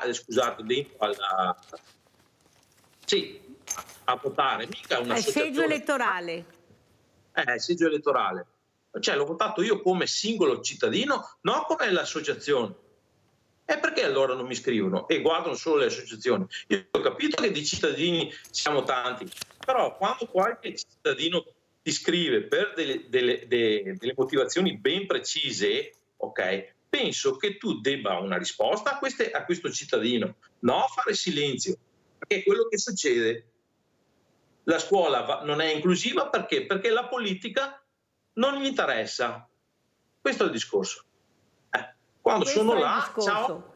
Non mi interessa, ogni anno abbiamo la mancanza di insegnanti di sostegno e poi dicono non abbiamo i numeri, non ci sono i soldi. Questi insegnanti di sostegno che nel momento si relazionano, cosa non facile, con questo bambino, questo ragazzino che veramente trovano un figlio, viene spostato dalla sera alla mattina, perciò questi genitori si ritrovano ancora con un problema enorme, perciò pensate anche al trauma di questo ragazzino o ragazzina che si vede portare via quello che era un punto di riferimento importante, perché non è facile riuscire veramente a creare questo filo di Arianna tra le due figure. Però io ho molta fiducia sui giovani, te lo devo dire, Oscar, veramente ho tanta fiducia. Andiamo a sentire cosa hanno detto i giovani dopo questo giorno meraviglioso che hanno vissuto con Papa Francesco. Andiamo a sentire i giovani il giorno dopo col Papa.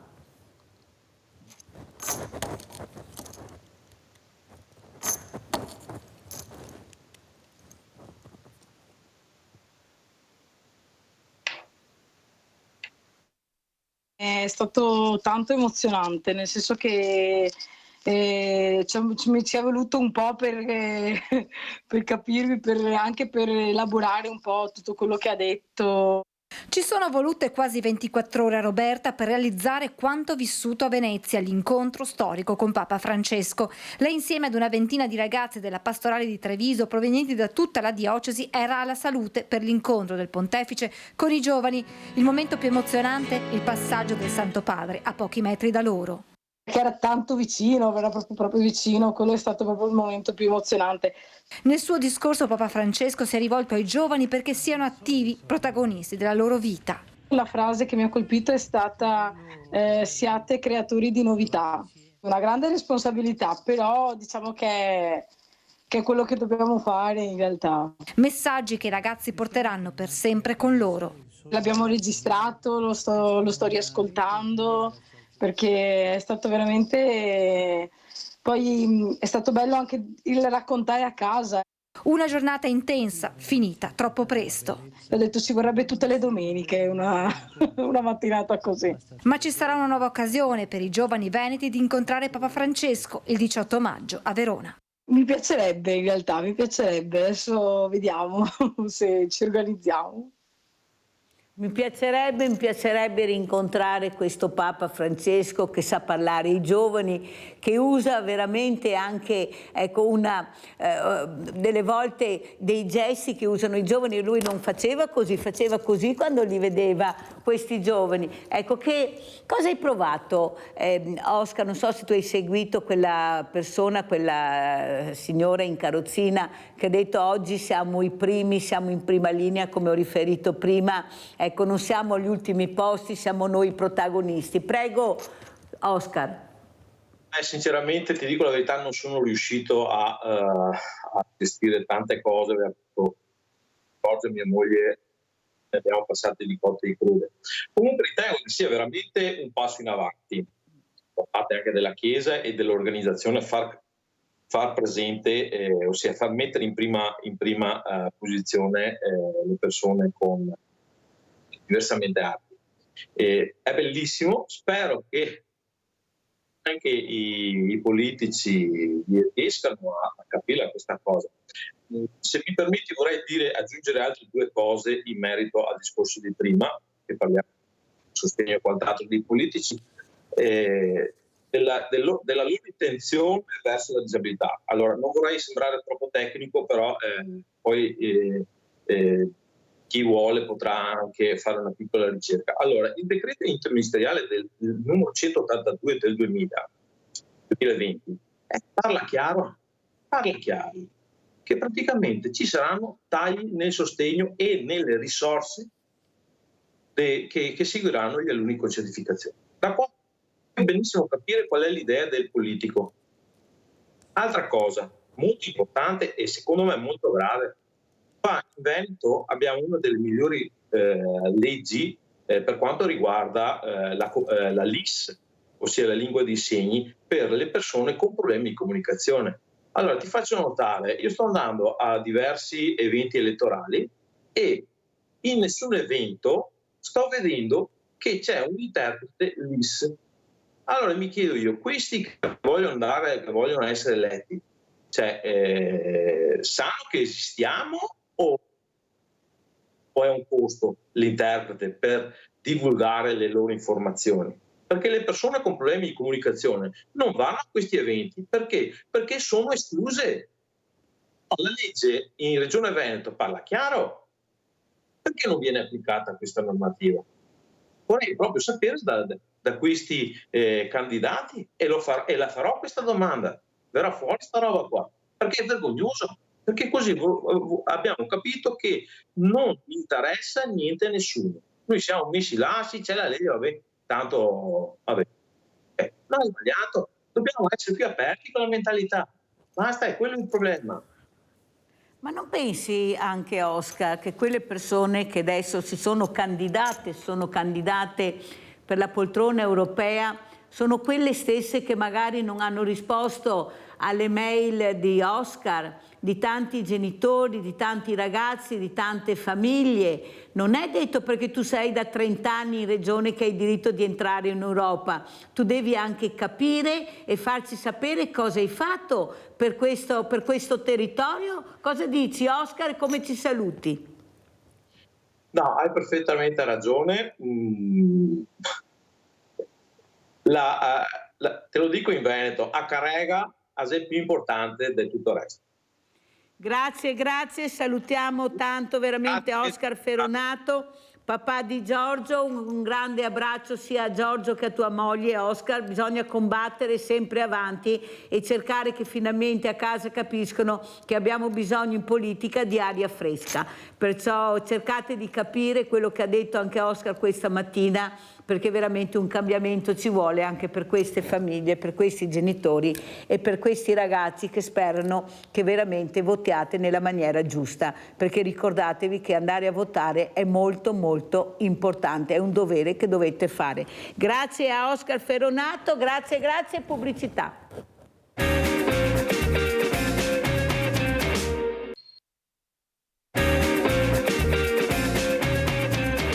Presento altri due graditissimi ospiti. Abbiamo in presenza il dottor Brunello Gorini, segretario provinciale Federazione Italiana Medici di Medicina Generale. Grazie dottor Gorini, che alla Mirella fa piacere, perché il dottor Gorini non ha peli sulla lingua, dice come piace la Mirella quello che vede, quello che prova, e cerca anche di migliorare, di dare anche dei supporti anche a quelli che pensano di sapere e non sanno, che sono certi politicanti. Saluto anche da Treviso il dottor Giorgio Pavan, direttore ISRA Treviso.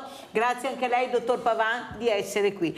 Allora, io inizierei proprio dal dottor Brunello Gorini, perché intanto che andava alla pubblicità noi ci siamo fatti due chiacchiere e lui mi ha fatto anche dei schemi. Allora, cominciamo a spiegare questo primo schema che alla Mirella piace tanto aver capito, anche perché è successo tutto quello che è successo anche con la sanità qui da noi. Prego, dottor Gorini. Sì, buongiorno intanto. Si parlava un pochettino di una differenza che c'è tra la Lombardia e il Veneto, che è molto sbandierata, che tratta degli ospedali di eccellenza. Cioè la Lombardia è una regione che ha puntato molto su fare ospedali super tecnologici con bravissimi medici, tutto quanto, per attirare pazienti da fuori regione, e questo crea un indotto di dati di 5 anni fa, 6 anni fa, 2017, quindi non sono proprio i più recenti. Comunque si parlava di 730 e passa milioni di euro. 730 milioni, specifichiamo. Sì. Nello stesso anno anche il Veneto, che non è da meno della Lombardia come qualità di ospedale e soprattutto come qualità di prestazione medica, che questa è la cosa importante che ci dobbiamo ricordare. Non è importante avere la visita entro 10 giorni, l'importante è avere la visita fatta bene. Ricordatevelo sempre questo. Bene. Il Veneto nello stesso anno aveva un introito intorno ai 300-315 milioni di euro. È ovvio che un amministratore dice: ma scusa, abbiamo dei buoni ospedali, con dei buoni medici, con delle buone infrastrutture, perché non incentiviamo anche noi gli ospedali di eccellenza? E quindi cerchiamo, ed ecco che vengono anche molte richieste legate all'autonomia, di cui non entro nel particolare visto che siamo in periodo elettorale, però l'autonomia che ha chiesto la Regione Veneto è sulla sanità. non su altri argomenti, sulla sanità, per cercare di emulare la Lombardia. Bene, cosa succede però? Che nel frattempo arriva il Covid e voi sapete che l'ecatombe che c'è stata in Lombardia non c'è stata nel Veneto. I tanti medici che sono morti nel Veneto non sono altrettanto morti in Lombardia. Perché? Perché la Lombardia aveva affidato molte persone anziane, pluripatologiche, a cooperative che con l'avvento del Covid sono scomparse, va bene? Non tutte, ma insomma, e hanno creato la difficoltà per seguire pazienti anziani, che quindi i familiari portavano in pronto soccorso e se era Covid morivano di Covid, se non lo era lo prendevano lì e morivano di Covid. Questa è una differenza abissale che c'è stata tra l'assistenza sanitaria lombarda e quella veneta.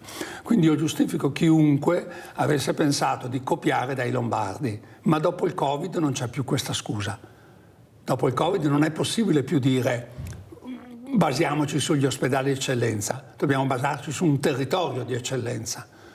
È diverso? È completamente diverso. Allora sentiamo come commenta il dottor Giorgio Pavan, che di cooperative se ne intende, di diversamente giovani, come li chiamo io, lui li chiama anziani. Ecco, tutti i giorni vive la quotidianità e i problemi, dove mancano questi numeri, che sono queste residenze per anziani, eppure lo sapevano benissimo, come sapevano che i medici sarebbero andati in pensione, non avremmo avuto più quei numeri, sanno benissimo che queste strutture non sono come numero sufficienti rispetto alle domande che ci sono. Prego, dottor Pavan, come commenta quello che ha detto il dottor Gorini? Beh, buongiorno intanto, commento dicendo che la salute è un bene pubblico e dovrebbe essere garantito, articolo 32 della Costituzione, in ogni epoca, diciamo, della vita e in ogni luogo dove le persone vanno a lavorare. Francamente, a differenza di Gorini, io non ero d'accordo neanche prima del Covid col modello lombardo, a dire il vero, perché era un modello centrato sul tema delle privatizzazioni e se il sistema delle privatizzazioni non è equilibrato con un sistema pubblico, noi corriamo il rischio che i grandi gruppi economici facciano, diciamo così, la parte importante della sanità. I grandi gruppi economici non hanno come primo obiettivo la salute, ma hanno come primo obiettivo il profitto.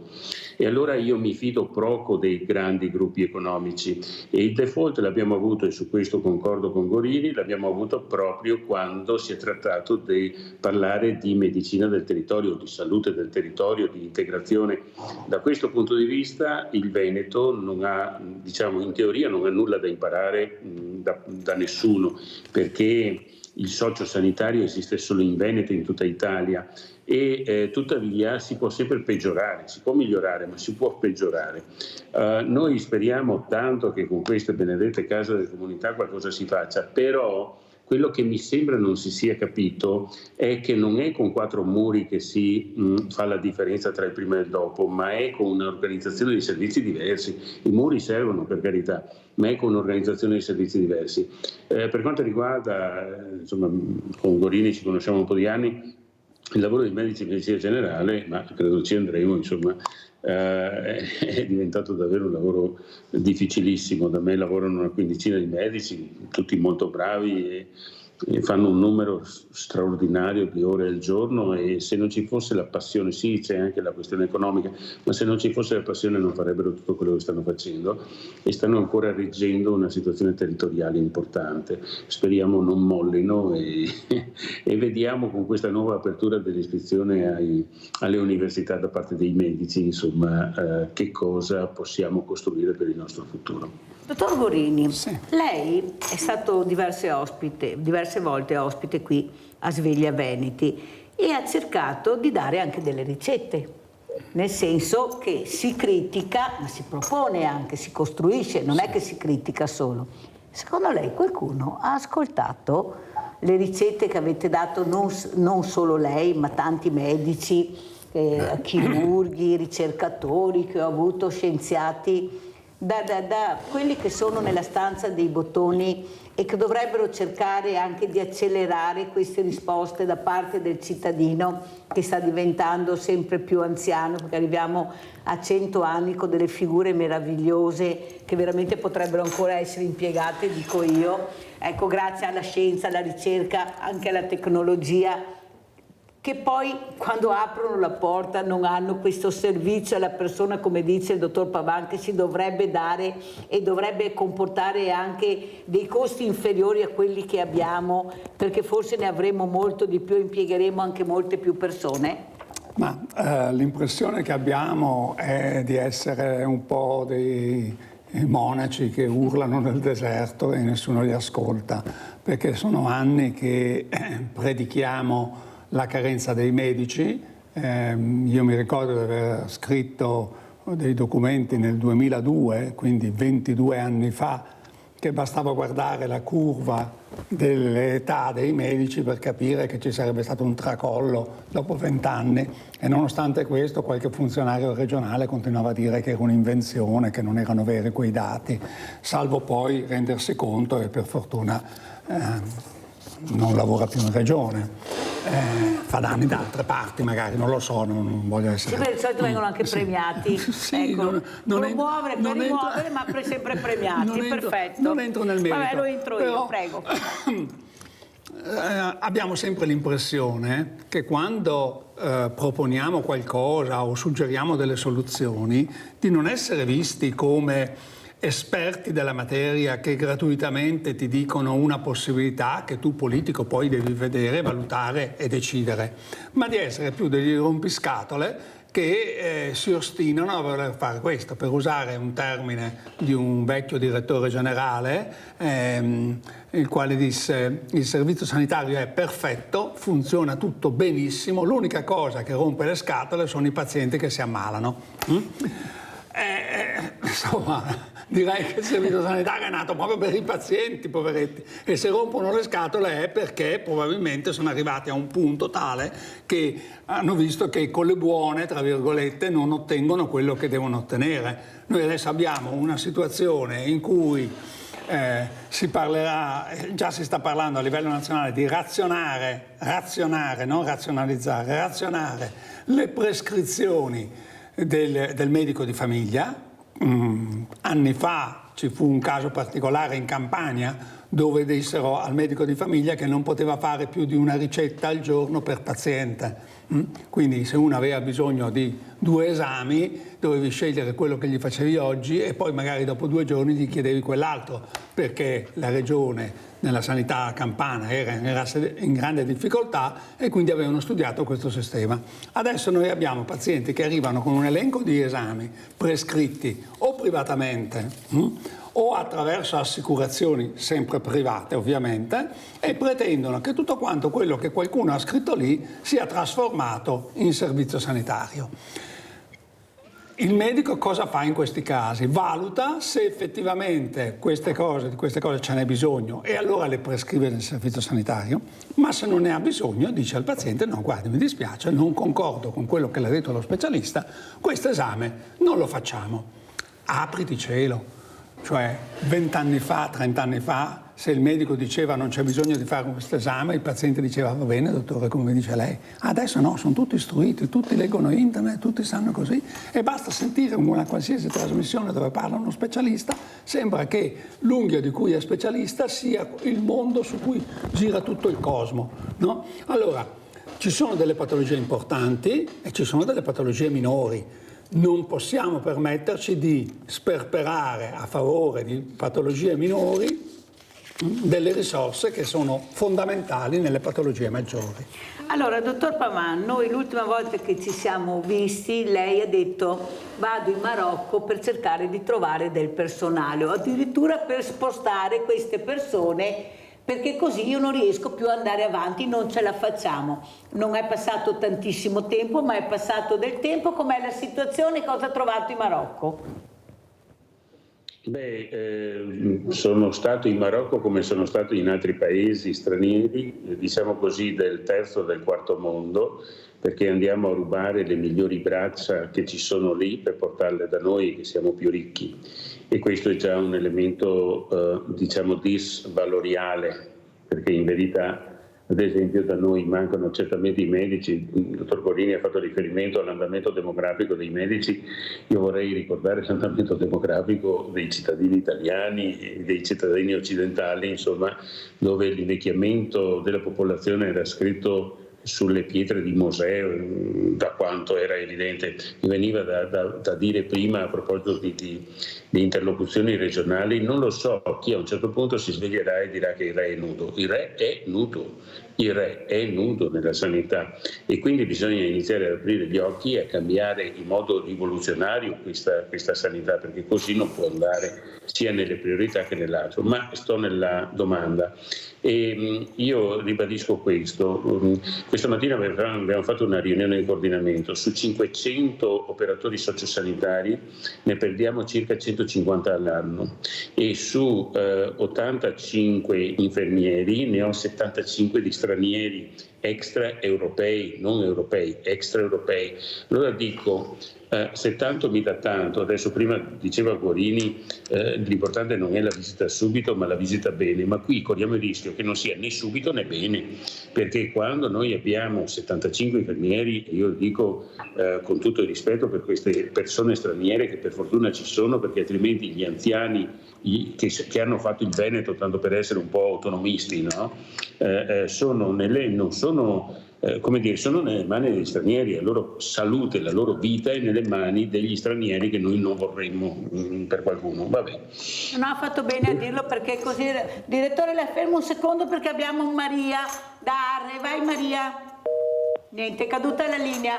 Vediamo se riprendiamo Maria. Prego, direttore.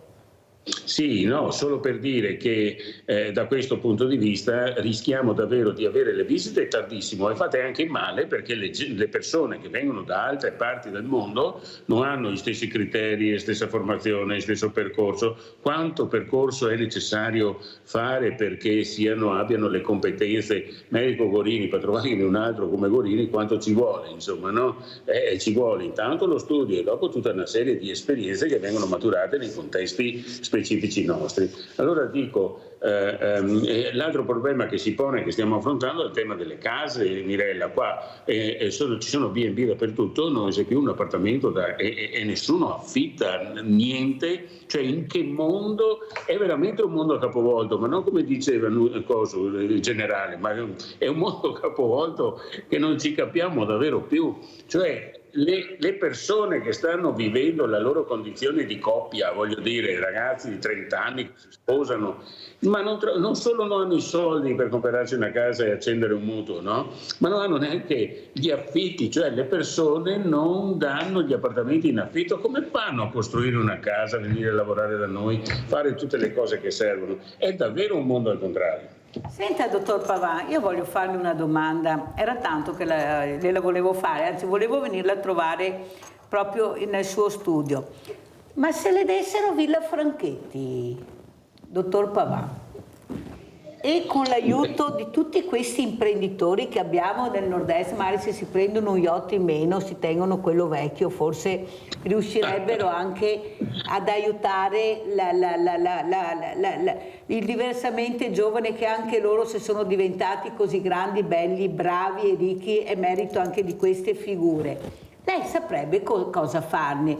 Oppure la prima cosa che mi risponderebbe sarebbe: no, assolutamente no, costa troppo. Perché poi io le farò un'altra domanda. Ecco, se lei adesso, il presidente della provincia Marcon, perché mi sembra che sia del presidente della provincia Marcon, adesso Villa Franchetti, le dicesse: direttore, gliela do, ecco, ne faccia buon uso e cerchiamo di unire le forze per trovare, ecco, come fare per dare delle risposte a queste liste d'attesa che ci sono anche per entrare in queste residenze. Prego, dottor Pavan. Poni un tema centrale di carattere più generale, al di là di Villa Franchetti, che è quello della rigenerazione urbana. Noi troviamo un sacco di immobili chiusi e che vanno a male, diciamo così, pieni di topi e di colombi e infestati dalle erbe, perché spesso di proprietà pubblica, perché non c'è un'idea su come utilizzarlo. Noi abbiamo fatto un investimento importante su co-housing in centro a Treviso. Voglio ricordare che ogni settimana io ho almeno 3 richieste, diciamo così, di persone che vogliono entrare, e ho una graduatoria. La prima è stata di 350 persone, la seconda è stata di 100 persone, per sviluppare una qualità della vita diversa. Non basta solo fare RSA, che sono già poche, bisogna fare anche delle strutture intermedie, che non sono gli ospedali di comunità, ma sono i co-housing per me, le strutture intermedie, perché la prima non autosufficienza, Mirella, ce l'hai all'interno di casa tua. Se abiti al 3° piano, non hai le scale, sei già non autosufficiente e sei in completa dipendenza di altre persone. Quindi noi dobbiamo ripensare come prima cosa alle abitazioni e quindi alla rigenerazione. Sul tema di Villa Franchetti, qui il problema è davvero quello economico, nel senso che hai a che fare con giustamente con la sovrintendenza e con l'idea di fare investimenti. Però, ad esempio, sicuramente il tema del co-housing è un dominus che secondo me dovrebbe essere nella prima pagina del programma regionale e nazionale, il co-housing, perché noi dobbiamo riorganizzare proprio la nostra società. Se riorganizziamo la nostra società secondo i criteri proprio della convivenza e dell'automutuo aiuto, forse abbiamo meno bisogno anche del dottor Gorini, e sono sicuro che lui è contento, perché parteciperebbe, diciamo, all'invecchiamento attivo, integrativo, consapevole, che fa sì che le persone, come dicono i giapponesi, vivono a lungo e muoiono presto, cioè è la rettangolarizzazione della vita, si dice, cioè vivere a lungo in modo autonomo, e quando sei colpito da qualcosa durare poco, così non soffri e non dai sofferenze a chi ti assiste. Avete capito perché ho fatto la domanda al dottor Pavan? Perché lui ha risposto sì. Ha messo in mezzo la sovrintendenza perché è un bravo mediatore, ma sappiamo benissimo quanto è facile superare anche la sovrintendenza. Basta avere i politici giusti. Basta avere i politici giusti, lavorare insieme. E lavorare insieme, tanto è vero che io ero a Villa Margherita, e Villa Margherita è stata ristrutturata quando c'erano i carabinieri con i soldi della sovrintendenza, e perciò quando mi vengono a dire che Villa Margherita non è abitabile, se vogliono confrontarsi con gli esperti, visto che al massimo dell'abitabilità, per carità ci saranno dei lavori da fare, ma che dire che non è abitabile è una cosa fuori del normale in tutti i punti di vista. Il problema è, dottor Gorini, che non si vuole dare i servizi alla persona. Questa è perché i progetti sono altri. Il progetto è il cemento, il progetto è il business del vino, tanto è vero che il Vinita li hanno tutti là. Io nelle residenze per anziani, io non so lei, dottor Pavan, ma io ne vedo talmente pochi di politici andare a vedere la situazione, a parte qualche rarissima inaugurazione, e penso che anche il dottor Pavan inviti, però capisce bene che il business è tutto da un'altra parte. È là che si è puntato. Mangeremo e beremo vino, dottor Gorini, perché veramente, cioè, la canna fa male, ma bere vino fa bene, perché questo è il messaggio che stiamo dando. Prego, dottor Gorini, come commenta? Non entriamo nell'argomento del vino, perché purtroppo viviamo in una regione dove il vino è una fonte molto accessibile. Io mi ricordo che quando ho incominciato a lavorare era normale che a ogni visita mi offrissero un bicchiere di vino. Ho incominciato a dire che ero astemio, perché era l'unico sistema per evitare che insistessero, no? Anche perché lo facevano con molto amore, ma magari qualcuno il vino non sapeva neanche come si faceva, ma comunque non è quello il problema. Il problema è che è diventato una fonte di benessere che sta travolgendo altri impegni.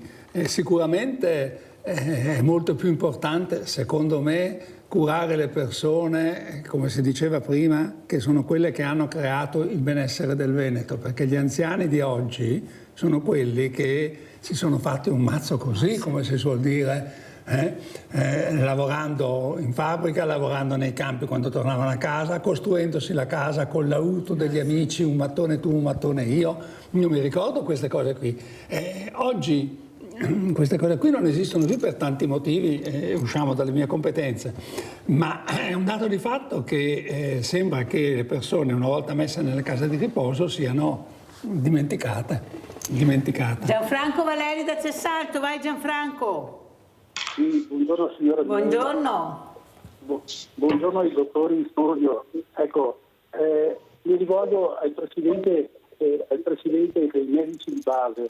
Ecco, praticamente è la politica che ha rovinato tutto, perché guardi, io sono un anziano, mi ricordo, bastava, perché qui le esperienze del passato non si fanno arriva i nuovi, il passato viene cancellato tutto. Una volta il medico di base andava sui comuni, il comune gli dava la casa, aveva la casa, era il medico di tutti, ci vedeva da quando eravamo bambini, sapeva tutto di noi.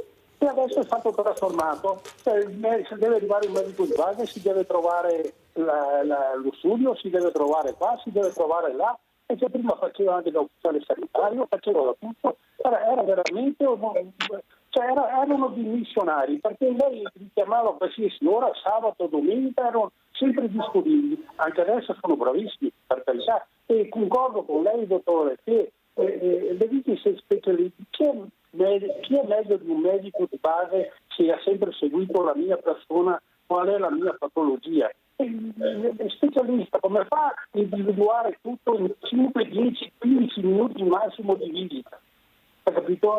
Concordo perfettamente con quello che ha detto il medico di base, è veramente l'anello importante. Guardi, io ho avuto tanti problemi e se non avevo un medico di base buono non sarei arrivato qui a parlare con lei. Buongiorno e grazie e buon lavoro. Grazie Gianfranco Valeri, prego dottor Gorini. Erano altri tempi.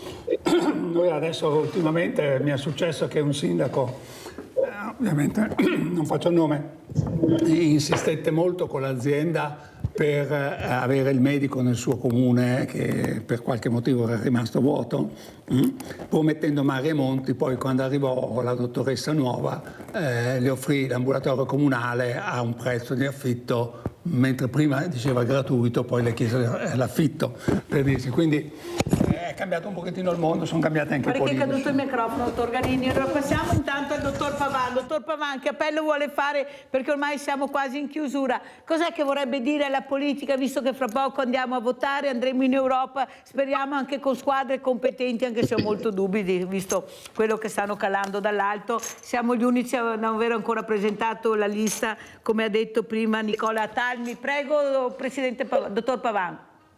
Sì, no, dico una cosa solo, che la scorsa settimana a Treviso è avvenuto un bel esempio di buona politica.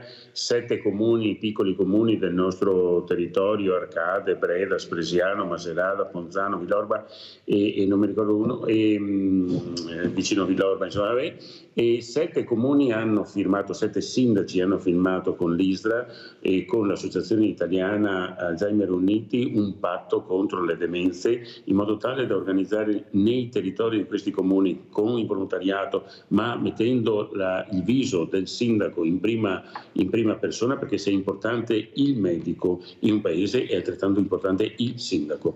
Ecco, mettendo il loro volto di fronte e mettendoci la faccia, come si dice, no? E allora ogni tanto, Mirella, non capita frequentemente, ma ogni tanto, quando noto qualcosa di buono, a me fa piacere sottolinearlo. Questi sindaci hanno lavorato con noi per oltre 1 anno e mezzo e adesso abbiamo firmato un protocollo, perché il tema della vecchiaia è un tema importante, il tema della demenza della vecchiaia è ancora più importante. Quindi, come dire, guardo questo con un certo auspicio. I segnali che vedo a livello nazionale sono invece molto preoccupanti, ma questa è un'altra faccenda. Questo è veramente quello che veramente ci preoccupa molto. Dottor Gorini, prego, stava terminando. Sì, dicevamo che una volta il medico era considerato nella popolazione, oggi non viene considerato minimamente. E tant'è vero che su tutti i giornali, tutti i giorni, aggressioni a medici. Una volta ci saremmo vergognati di sentire che un medico o una dottoressa in particolare fosse minacciata verbalmente o addirittura con le mani addosso, bastonate e così. Oppure erano casi isolati di pazienti che avevano qualche problema psichiatrico o una dipendenza tale che li portava a spaccare la porta, a fare dei danni e si giustificavano con la loro malattia. Oggi invece sono episodi dove succede anche nei pronti soccorsi che i medici vengono minacciati o addirittura alzate le mani contro di loro perché non fanno quello che il paziente vuole, perché stanno aspettando troppo tempo. Cioè c'è una pretesa assurda, ritorniamo al discorso di prima, sui tempi d'attesa e non sulla qualità del servizio che viene dato, perché io sono disposto ad aspettare diverse ore in pronto soccorso, però alla fine vorrei sapere che cosa c'ho, che cosa mi è successo e se anche giudicare se avevo fatto bene ad andare in pronto soccorso oppure non andare. Il medico di famiglia di una volta erano meno di oggi, assistevano più pazienti, ma erano tutti pazienti che avevano un'età molto media, molto inferiore a quella che abbiamo oggi. Noi abbiamo oggi statisticamente a Treviso un medico di famiglia vede 100 persone al giorno. Voi capite che quando qualcuno mi dice che lavoro 3 ore, provate a dividere le 3 ore nei minuti e vedere quanto tempo in 100 già si capisce che quello che dice che lavoriamo 3 ore al giorno già sta dicendo una stupidaggine. Non è assolutamente così. Io vedo colleghi che finiscono alle 2, alle 3 del pomeriggio, poi incominciano le visite a domicilio, le telefonate che sono state richieste. Abbiamo un super lavoro perché? Perché la popolazione pretende di più, in molti casi anche correttamente pretende, ma soprattutto c'è una polipatologia dovuta all'anzianità. Cioè una volta si moriva in guerra, va bene, e adesso le guerre per fortuna non le abbiamo avute, almeno fino ad oggi, speriamo di poter continuare così. Ieri l'avvocato Fadalti ha detto, quando io ho detto che tutti quanti stiamo facendo una guerra, chi più chi meno, perché per noi stiamo veramente vivendo delle battaglie che ci stanno mortificando, uccidendo, umiliando, che è questo politico che non ascolta i bisogni del territorio. Giustamente il dottor Pavan ha citato i sindaci, forse sono gli unici che vogliono fare squadra, che vogliono dare risposte al territorio, si sono uniti, ma anche loro, io quando li ospiti, sono poco ascoltati. Alla fine si ritrovano tutte le cose anche loro calate dall'alto e se politicamente sono anche supportati dal partito, capite bene che fanno fatica anche loro a prendere certe decisioni, perché non sono loro, è la segreteria che detta. Ma quanto potremo andare avanti? Quanto potrà reggere questo paese sui parassiti che sono quelli che non lavorano, dottor Gorini, su una popolazione che chiede aiuti perché sta diventando sempre più diversamente giovane e ha bisogno di risposte? È emblematico il caso che è successo nel comune di Paese, dove nel 2021 è stata chiusa la sede della continuità assistenziale. È stata chiusa perché non c'erano medici e il numero degli accessi e delle telefonate al punto della continuità assistenziale di Paese era più basso rispetto ad altri centri limitrofi, per cui l'azienda ha deciso di chiudere quel posto e ripartire il personale nelle altre sedi. Io non ho sentito che di Paese qualcuno si stracciasse le vesti perché aveva perso il punto di continuità assistenziale. Oppure nessuno è andato ad ascoltarlo magari. Gli unici che hanno alzato la voce, e abbiamo i documenti nei comitati aziendali, abbiamo denunciato il fatto che bisognava magari togliere degli elementi dai codici bianchi del pronto soccorso per farli fare la guardia medica. Gli unici che hanno detto che non è possibile chiedere ai medici di famiglia che lavorano dalle 8 alle 20 di fare anche le notti, no? Per cui il giorno successivo si risvegliano dopo aver lavorato 24 ore e si trovano 100 persone di nuovo in ambulatorio.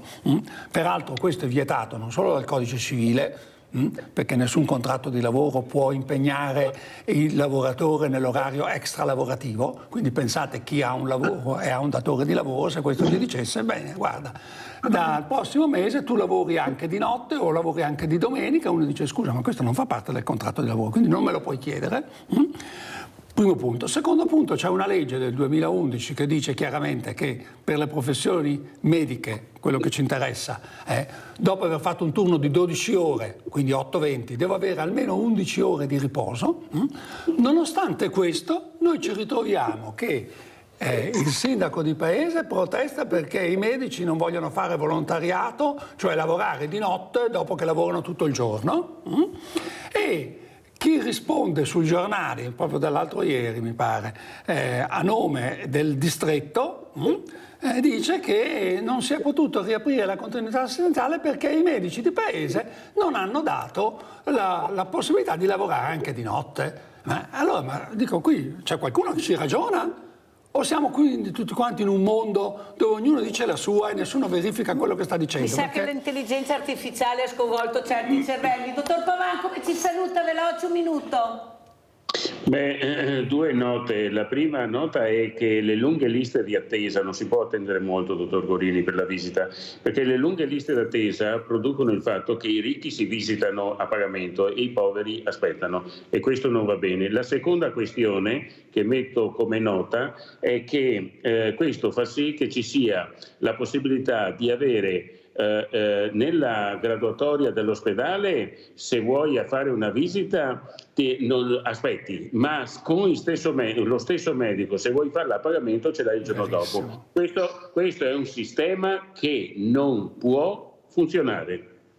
Chiudo Molto così. chiaro, dottor Pavan, siamo tutti con le sue parole, con quello che ha detto. Non è possibile che nel pubblico non trovo la risposta e nel privato dopo mezz'ora posso fare la visita, basta pagare. Questo paese, io l'ho sempre detto, se si paga sia tutto cash, vogliono solo quello e questo è inaudito. Come ci saluta velocissimo, dottor Gorini? Sono d'accordissimo con quello che ha detto il dottor Pavan e dirò anche ai medici che dicano anche ai pazienti, faremo pubblicità su questo, che chi sceglie il privato lo sceglie per sempre. Cioè se io vado a fare la visita privata dal medico, non è una scusa per saltare la lista e passare davanti perché sono passato privatamente. No, ti fai tutto il percorso da privato. Questo è quello che ci aspettiamo dai politici che dicano, perché è l'unico sistema per riportare l'equità, va bene, della prestazione medica, perché diceva giustamente Pavan, noi andiamo adesso verso due binari, mentre dobbiamo tener conto che i malati non sono né di destra né di sinistra, né ricchi né poveri, sono malati. Grazie al dottor Brunello Gorini, grazie al dottor Giorgio Pavan. Adesso andiamo a pranzo con la proposta di Mirella. Pasta con i pesci. Ecco cosa occorre per preparare una buona zuppa. Scorfano, gallinella, San Pietro, pesce prete, tracina, calamari, seppie e gamberi.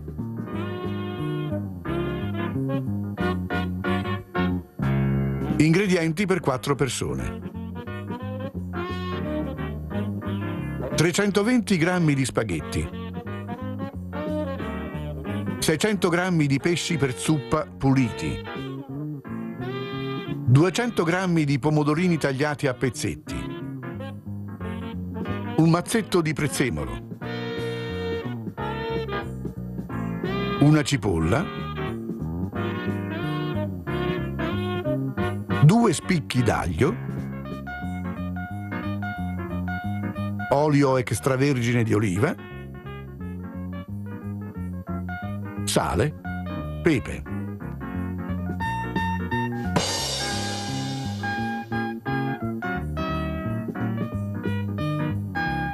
Ponete in un tegame l'olio e la cipolla tritata.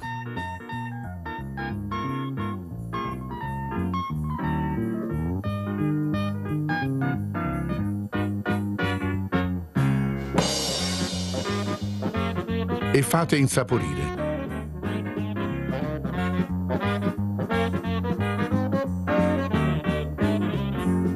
Versate i pomodorini sminuzzati.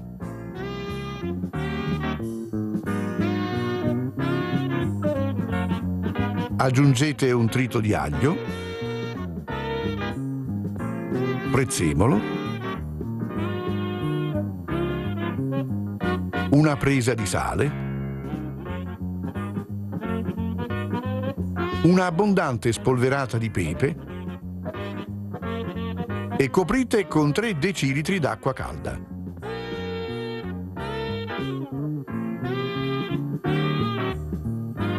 Fate cuocere qualche minuto.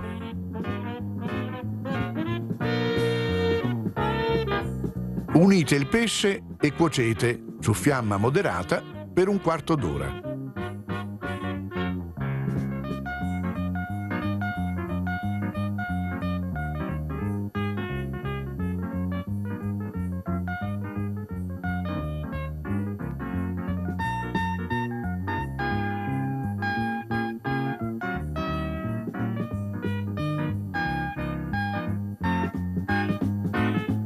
A questo punto estraete i pesci più grossi e proseguite la cottura della zuppa per altri 15 minuti.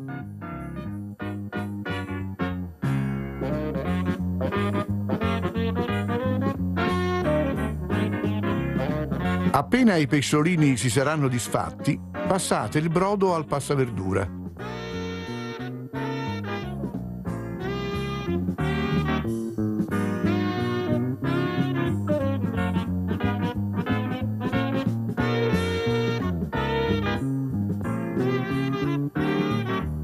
Versatelo in una casseruola.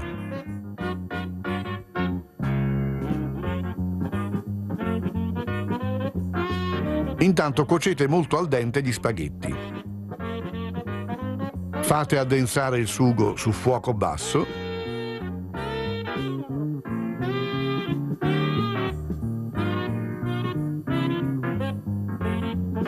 e condite gli spaghetti.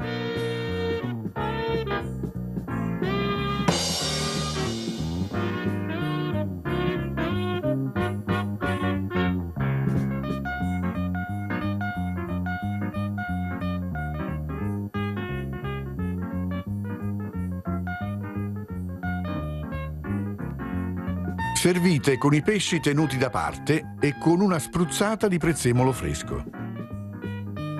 E buon appetito!